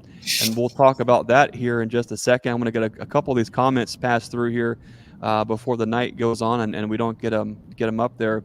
But David at 139 Alton Mo Beco, Greg, I'm a truck driver. Can I get a truck close to you to buy some buckets? Absolutely. Go to our website, naturesimage.farm.com, hit that contact us. shoot me an email, and we'll be happy to meet you here. We get trucks in and out of here for deliveries for things all the time. So no reason why we can't get you. Even if you're driving a 53 footer, we can get you in. No problem at all. We'd love to have you. Jeff Jeffers asks, Greg, are you going to have any queens ready to sell anytime soon? Unfortunately, Jeff, the answer to that is no. We took pre-orders this year, and unfortunately, we got absolutely humbled and caught by the short hairs with a massive cold snap that not only caused us to pinch the queens that were out on mating flights then, but we lost all the cells that were in the cell starter. So what that meant is we lost about 4.5 weeks of the season, and are just now getting caught up on all the pre-orders. So unfortunately, we absolutely will not have any extra queens to sell this year. We're a small outfit. We're making and selling less than 2,000 queens this year. We hope to bump that up more so next year. But what we are going to do is, it's safe for us to usually 40 to 60% of what we know we'll make to go ahead and pre-sale, so we can get folks locked in on dates. The problem is we got hit so hard with weather that really threw that plan out the window. This coming spring, our strategy is we're only going to sell very few pre-order queens. That will lock folks in on the months that they would like the queens, but it also gives us some breathing room, because we don't have so many folks who are waiting on queens at certain time frames. It'll still allow us to deliver those queens to those folks, and then when we have extras, we'll put that word out that we do have extra queens and can ship. I think it's just a little better way to make sure everyone gets their queens and they're not waiting so long. So I want to say thank you to all of our queen customers this year. We really appreciate your patience. We've had a lot of fun doing it. There are so many exciting things. There's not enough time to talk about it tonight, but we're as part of our breeding program, we have some lines of bees here that we're working with, and also we're getting into insemination of those queens. And so I'm really excited about the future of those. Mr. Brian Lee, thank you for the super chat. He says, thanks for all you guys do for the community, Brian. We do it because of folks like you and your sons, all the folks here in the chat tonight. You guys are awesome, and you guys make all this thing really worthwhile and worth doing. So thanks for that. Brian, am I missing any more super chats, or did we get to them? No, I think that was it. Yeah. Okay. That was it. Awesome. Yeah. Well, if you're just tuning in now, earlier we announced that the Learning Yard has a special guests this weekend. We've got Rob Pollock and Lori from the Robbies. They're going to be here prime time, up close and personal, talking about oxalic acid vaporizers, why, when, and how to use that on our bees this time of year. And like with anything, there are pros and cons and trade-offs, but I think that there are still a lot of wonderful opportunities using oxalic acid this time of year for the right colonies, for the right reason. And so we're going to meet here in the shop. We're going to put Rob on the spot. We're going to have lights, camera. We're going to have cameras. We're going to record the whole thing with the live audience here. So I'm looking forward to getting that content out in the future. We're going to talk about all that, but then more importantly, we're going to go right out front here to the Learning Yard and actually put that information into practice. That's the big thing. We're a big fan of not just talking about these things, but actually walking it. And we're going to go out and show folks exactly what we just talked about, how to use it. And I think it's going to be a great learning opportunity. It's going to be a lot of fun. If you're in the Ohio area or surrounding states and you think you might want to come out and check out the Learning Yard and maybe even pick up an INSTANTVAP for yourself, we are giving away free mite wash cup with every INSTANTVAP purchase this weekend. For more information to go ahead and secure that, you can go to our website at naturesimagefarm.com, click on pickup, and we'll have them here ready to rock and roll. So if you want to attend the Learning Yard and you're not already on our list, go to our website, naturesimagefarm.com, click on the Contact Us, shoot us an email, and let's see if we can't get a seat for you here at the Learning Yard here at Nature's Image Farm. It's going to be a lot of fun. What I love about the Learning Yard here is we get to collaborate with really awesome folks in the community. There are a lot of products out there, but we choose to work with folks who are actually making a positive impact in this community, just like Tracy and John here at Hive Butler. Love the product, uncapping tanks, the Hive Butler totes. They're awesome. They provide a lot of value for a lot of folks. We have them here in the store for you to feel, touch, see, know what they're about. We'll be using them out in the yard on Saturday too. So you'll kind of get an up close and personal look of that too. One of the things that we actually sold out of, and we sold out quickly, and we don't have any of them at all, except for what's out in the learning yard, is our Lighthouse horizontal hives. And what a tremendous asset and a blessing those have been over the last couple years. And Ricky Rorick, I just sent him some queens today. But Ricky says the horizontal hives will get locked up with honey really bad this time of year. Man, I tell you what, one thing, it was totally unexpected. Jane with Steve and Jane, S&J Honey here in Hopewell too, they've got a lighthouse colony, and we helped to pull some honey off from them. And we are just yanking deep frame after deep frame out of the horizontals, and theirs and also ours here. Look, I want to have an entire episode just on the lighthouse long hive, the horizontal hive. What we were able to do in that one colony in one calendar year is unbelievable. And I want to kind of get into, maybe we can get Ricky back up here again this year, and we can kind of go over that. But man, there are a lot of opportunities with these horizontal hives from horizontal bees. We've just created a ton of nukes and queens and honey all in the first year. They do an amazing job. And we just got cleaned up here with our extraction line of just, when you pull deep frames of honey out, I mean, and you pull them out of a horizontal, it's just, man, is it awesome. So anyways, yeah, Ricky's 100% spot on with that. There's probably a lot more questions in here. I don't think that we're going to get around to all those tonight. But as we sort of go to wrap this thing up tonight, guys, I know, Brian, I asked you if there was one thing that you could go back in time and tell that first year beekeeper Brian. You mentioned it was what was a couple things: nutrition, but also keeping the mites off, keeping those bees clean and free. Bruce, as you look back to first year, Bruce, if you could go back in the Wayback Machine, what would you tell first year Bruce? Man, you really got to do this.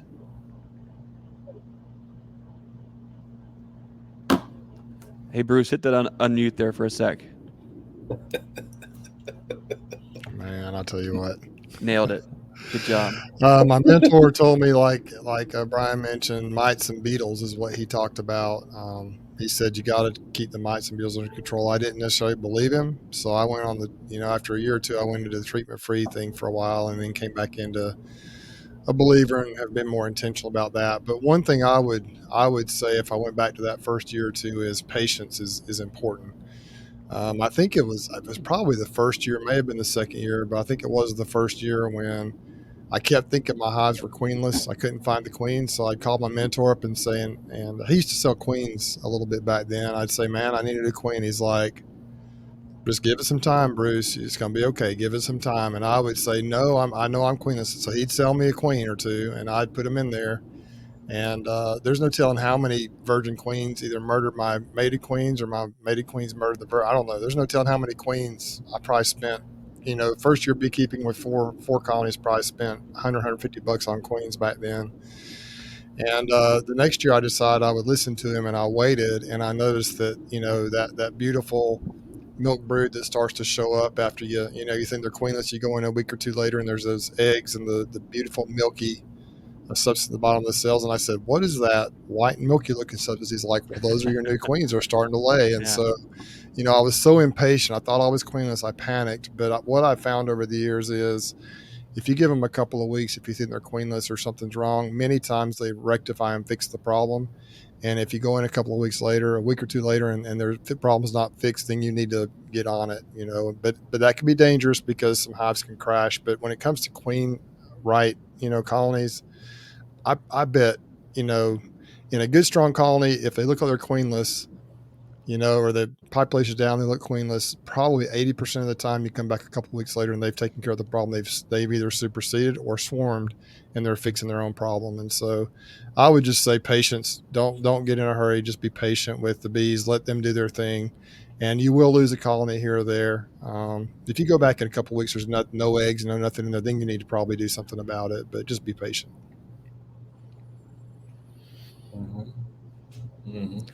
That's awesome. If I could go back and tell myself, I'm not sure I want to. I don't know if I want to get into that. There's all kinds of stuff I could say, Tonight, but that's one thing I would focus. Greg, I know probably the two words that their wife would tell you, you need to tell your old self this. Mm-hmm. It would probably start with something like, "Hey, knucklehead." Yeah. The reason I'm apprehensive, and I find myself dancing around this a little bit. There was a comment here. Let's see if I could bring it up, because it does matter.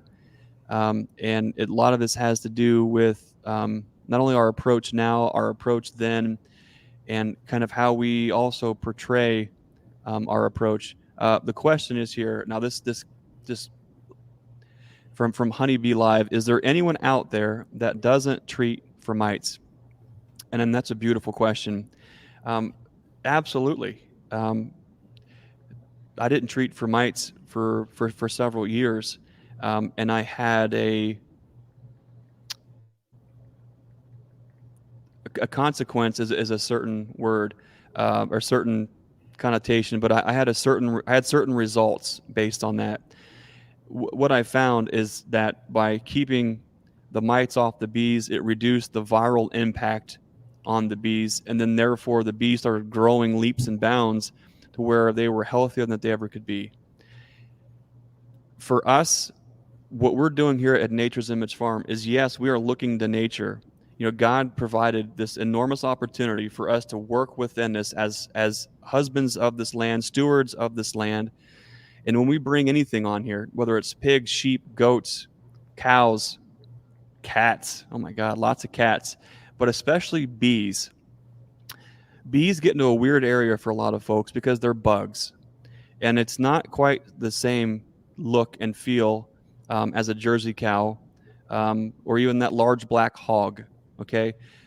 But at some point in our journey, we decided to take a little different approach with that, to where if we were going to bring bees into this context, then we were going to take full responsibility for their health. And that no matter what we did, we could not get these bees to evolve in the time frame that we had with these bees on Earth to try to get them into a place where mites weren't a problem. And the fact of the matter is, mites aren't the problem. The problem is the viruses the mites carry. And the problem with that is we only understand so very little about the viral impact when it comes to the bees and how they're affected by those viruses. It's fair to say we all have a fairly decent understanding of the evolution and mutation of these kind of things when it comes to human health. When it comes to bees, we only know so much, and it feels like as we try to make ground and understand, we only can understand that now we call it deformed wing virus, or we call it parasitic mite syndrome, or we call it Sinai virus, lake Sinai. We don't fully understand the root causes, and we don't understand how these viruses are evolving. So what we're trying to do is remove mites from the equation is one part of it. However, just because that we do treat some of these colonies doesn't mean that we're, number one, anti-treatment free, that we're opposed to treatment free, or that we don't treat colonies here too. We are running several lines of bees here in hopes that some of these eventually, maybe in the future, start to express either hygiene, but more importantly, I don't think the answer is with bees that are hygienic. I think the answer is bees that are resilient. They're resilient to the viral expression from whatever that it is. Because this year it could be varroa mites. Next year it could be some other unknown boogeyman. That's beekeeping.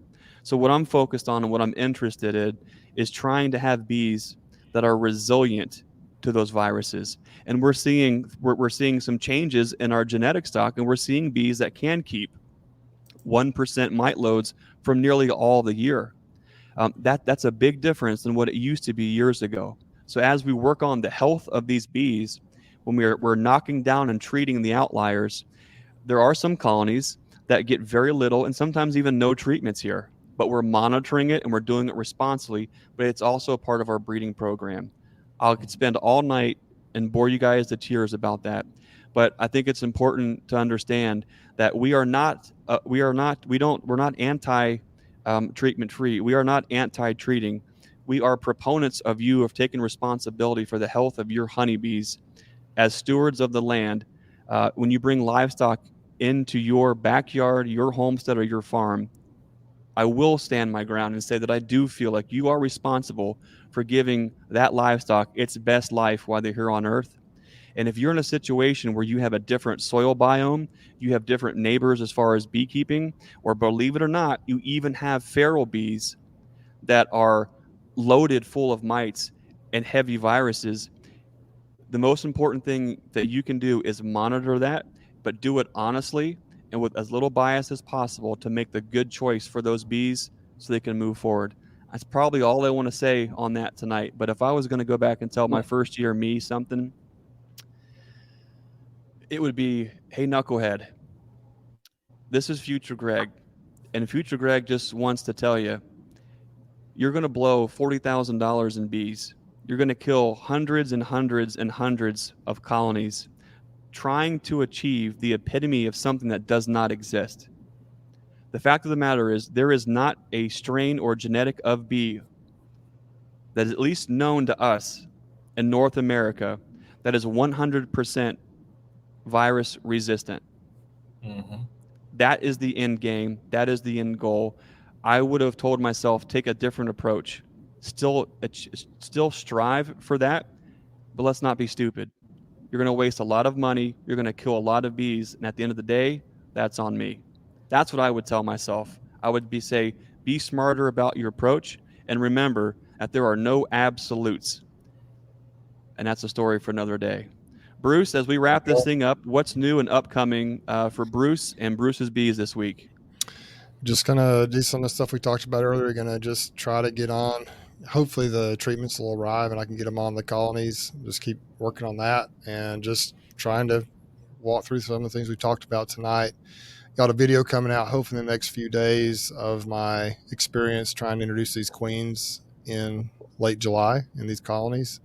And I used pushing cages. That's a little spoiler alert, which I've never done before. And I made some mistakes, so I didn't get 100% take. But I'm really excited about trying these queens out. Just another spoiler alert, they are Michael Palmer queens. Kamon was gracious enough. He kind of figured out a way for me to get some of those queens. And so we'll see how they do. Nice. I know that Greg's stock is a combination of Michael Palmer queens, along with, I think, some of his own local stock, kind of like what you've done up there at Nature's Image Farm, Greg, with Bob's Bees and your own local stock. And so I do want to end up with a combination of a Kamon Reynolds type bee along with a Greg Burns type bee, kind of a cross, and see what happens. That's kind of what I'm hoping to do. And so that's where I'm at. But the Ozark Yard is my bee lab, so to speak, where I'm really trying to get that done. That's where my most feisty bees have been, and I'm attacking the problem mostly there first. So that video is coming out. It was not a perfect result, just a spoiler alert, but it's pretty exciting at the same time. And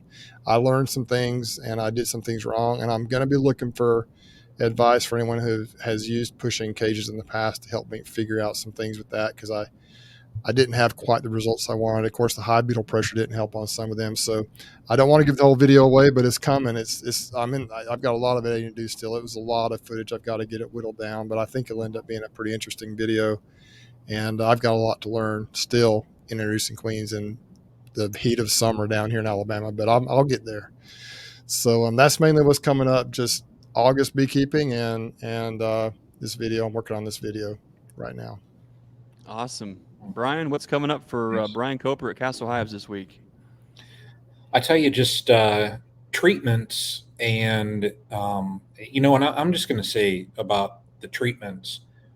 I recently was able to add the INSTANTVAP to my apiary. I spoke to Rob several times before, and it's like, oh, I pull the cord out, and you go through all that. Mm-hmm. And his other vaporizer works perfectly fine. There is absolutely nothing wrong with it. But when I walked out there with that darn INSTANTVAP, I went through my whole main apiary, I think in 20 probably minutes. yeah, Probably I less don't than, even yeah. think it was 20 minutes, and I had treated every single hive.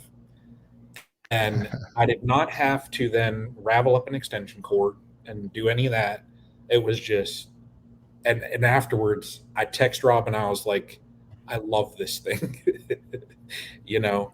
So, but yeah, I'm gonna hit him with the treatments, and then those darn jokers. I'm gonna use Bruce calls his jokers sometimes. Those jokers actually have. I have some other supers that I need to check, and it's just like, and I want to make sure that those are pretty much emptied out, so that when we do get into a little bit more of a flow kicking in, they have the room. So, but I couldn't believe it. I had left one super that wasn't quite all the way capped out, and they were still working it. Every frame had nectar, so I thought, well, I'll give them another week or so, let them cap it out, let them process it a little bit more. And I went to that colony and pulled them all, and I thought, well, let me check this one right next to it real quick. And when I just cracked it and lift the super, I thought, oh my God, there's weight here. I I need to go through Jokers. and yeah, and just check that. I just want to make sure that they're all set, and it's like right now, pretty much for me, it's just getting them clean and getting them prepped and ready for when the fall flow starts. So Looks like everyone's a big fan. If you have an Yeah. instant vape, drop us a comment here. Looks like Lee from Kodiak love my instant vape. John Laver over at the Shekinah Honey Works here in Ohio says it feels weird how quickly I go through my bee yard with my vaporizer. If you've ever spent time using a corded unit, they're great, they're cost effective, they work, they're awesome, yeah, but it takes a certain dance of how you're orchestrating using the tool. With the instant vape, you almost feel guilty because it's just like bloop, you're just going through so quick. um, but I think there's a lot of opportunities. Cottonland Apiary, yep, love my instant vape. Yeah, they're awesome. They make it go so incredibly quick. It really, truth be told, fellas, I mean, when it comes to I'm always trying to be careful how I say things, because there's half of me wants to just knee jerk and say something, but then I realize, if I would have told first year Greg these things the way that I'm thinking it, first year Greg would have said, "What are you talking?" No, so we as beekeepers, even if we have the right tool, and it's going to take us a certain amount of time to do it. Like if we know the bees need fed, doesn't necessarily mean we're actually going to go out there and drag out the pumps and drag out the totes and drag out the hoses or drag out the buckets. And right when we know the bees need treated, even if it's the time for OA or Formic or Apigard, we know that they need treated, but there's still like a hitch in the giddy up. Like, okay, I got to order it. I got to get it. I got to make time. What's the temperatures? Da, da, da, da, da. What I love about the instant vape is it takes all that out. Because do you have a battery on charge or charged? If the quick. answer is yes, you've got no excuse. You go out, click your battery in, turn it on. In 2 minutes, it's hot. It's ready to go. Hit your plunger, get your dose, drop it in. Boom. It's vaporizing. 45 seconds to a minute and 10. It's done. You're on to the next colony. You're on to your next colony. Boom, boom, boom. If you have a couple extra plungers and you already have them loaded and ready to go, like especially if you've got 5 frame boxes and 8 frame boxes or 10s or double 10s, let's say you have a 2 gram, you want a 2 gram dose and you want a 4 gram dose. Yeah, you can certainly turn the dial, right? But you can also have 2 of these things, and you can have one that's set up for 2 gram, one that's set up for 4 gram, and you can go through a bee yard and just blast them with an average time of 1 minute or less and get them cleaned up. That's a big deal. And what I can say is I'd like to try to simmer down all my thoughts on how I think we got to this point of being successful keeping our bees alive. But I can tell you, this is going to sound silly, but just doing it, actually just doing the thing. Bruce, I can remember for a little while was talking about I think it was one of the content creator channels that he would watch would say the most important thing is just hit record. Well, one of the most important things as a beekeeper is just get out there and do it, to use the Nike phrase. Just get out there and do it. And there's no excuse with the instant vape. It is so fast. It makes it, hard to say it makes it pleasurable to be blasting your bees, but when you know you're going to get in and out and it's going to help them, makes a big deal. Oh, it's So fun. Jeremy Hartzog says he has one. It's great. Phil, there's Phil, Cedar Ridge Bees. I love my instant vape. Phil, I sent you some queens. You ordered so many, I sent you an extra. I was going to call and tell you this, right? So, Phil, when you get those bees tomorrow, there is one of them, the entire cage, I mean, the entire thing looks like scribbled Pepto Pink. Now, that's a freebie. That's an extra one. But I want you to pay attention on where you put that queen with that cage. And I just want a progress report on it. I got something just back here going. I just want to see what it's about. So on the super uber Pepto Pink one, where the cage is even Pepto Pinked out, keep an eye out to track that one. And I'm not telling you what's going on with it, because it could be good, but it could also be bad. Let me know what you see in it. So anyways, Phil, I appreciate your friendship and also your support there. There was a bunch of Instant Vape fans here. Of course, our locals, pals, Steve and Jane, right here in Hopewell. What I love about it is the only beekeeping neighbor that we have for miles and miles and miles is Steve and Jane, and they have our bees. And we help them out when we can too. And guess what they do a fantastic job of? Keeping their bees clean. So I think that's absolutely just awesome. If you are interested in an instant vape or learning more about oxalic acid, when to use it, how to use it, why to use it, is this a good time of year? Is it not a good time of year? Think about stopping out and joining the Learning Yard live this Saturday, 10 a.m. If you're not on the Learning Yard email list, go over to naturesimagefarm.com, click the contact us, shoot me an email, and we'll see about holding you a seat. Guys, there's a lot more things I just want to keep talking about tonight, but just to recap, we had Kamon Reynolds on from the North American Honeybee Expo to announce that tickets go on sale this Friday, 8/4, and more information as far as the pricing on that will all be released if you stay tuned to the Facebook group, North American Honeybee Expo, also to Kamon Reynolds' personal Facebook page. If you're on that email list, you'll get notified there too. When we get that information, we'll also post it to the Stream Team Beekeeping Chat Facebook page. Next Wednesday, the chat will be on Castle Hive's YouTube channel, 8 p.m. Wednesday, where Kamon's going to unleash a bunch more updates about the conference. So you're not going to want to miss that one either. If you are looking for products like Instant Vape, Formic, Hive Butler, Guardian, all those names, Premier Bee products, we'd love it if you'd stop by and let us earn your business here at Nature's Image Farm. We're a big fan of these products. We use them here in the field so we can speak to them. We can answer questions. If you're not here close and like to have them shipped, we can do that too. So we'd like to put you in touch with these good products. And the most important thing about these products is, yes, these products are awesome and they work, but we are believers of supporting those who are making a positive difference in this community, literally being the change that they want to see by being a lighthouse to others. All the folks that we collaborate with here and we distribute their products have great products, but they're even better humans. And that's important for us to keep in mind too. Other than that, fellas, any last words before we cut loose for the night? Bruce? Not really. Do you want to talk anything about September, or are we still thinking about that? Or Oh, look at that. Nonchalant tease there. September, September 16th. but Brian, hang on what a do you second. think? Should we let the cat out of the bag on that? Before we talk about anything related to September, I do want to add September is the best month out of the entire year. It absolutely is. I got married in September. It's the best year. Mm-hmm. Yep. You know why, though, also because you were at some surprise birthday party thing that I had no clue about in September. Oh, So, Brian's birthday is September. Yep. Wow, that's right. I actually look, Brian, what day is your birthday? 4 days after this thing.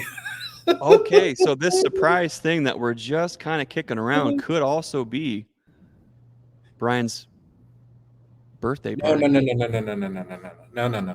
Oh yeah, I'm seeing cake in your future. Streamers, pinata, pin the tail on the donkey. Who No. wants to be the donkey? No comment. I tell you what, if there was a rope swing, I would do a rope swing into the pond. Ooh, that'd be cool. Maybe a zip line down into there. Well, let's just go ahead and if you've stayed on this late, we want to thank you for tuning in to the Nature's Image Farm YouTube channel. If you're checking out the replay or on the podcast feed later, we really appreciate you guys. You're the reason why we do this. This community is great because, like the honeybee is to the hive, we are better together. And we just want to say thank you for your continued support and your collaboration. You know, one thing that we're all about here at Nature's Image Farm is building that community and providing opportunities to support others. And what we really are excited to announce, should we announce it tonight or should it just be in its own special thing? Yeah, You go think we ahead. should let her rip? Bruce, what do you think? Bruce is muted, so I'm going to say. Bruce said no. Bruce said no way, jokers. I'm out. I'm nothing to do with that. Is that what he said? Never done this. We can have a teaser here, I guess. Yeah. Okay, so Bruce says teaser. Is that like a half reveal or a no reveal? Greg, just whatever you think, Greg. You just handle it. All right, look. You've hung on this long, way over it's 2.5 hours. I think we owe it to the people just to give them a little something at the end. Because all those who didn't stay this long, they're not going to know about it. And only those that have stayed on this long will know. So it is absolutely, I am so excited and honored to announce September 16th, Nature's Image Farm here in Hopewell, Ohio, will be hosting the first annual Stream Team Fall Field Day. That's right. Bruce Jenny's coming up. Brian will be here. It's going to be a field day where we're going to meet with all of our folks here and just have fun. We're going to work some bees, kind of show some tips and some tricks. We're going to talk some things here in the shop. So September 16th here at Nature's Image Farm, the Stream Team Fall Field Day, and Creators Convergence. More on that later. As always, I want to remind you guys to be the lighthouse and be the change you want to see in this world. We'll see you next time. Thanks for watching.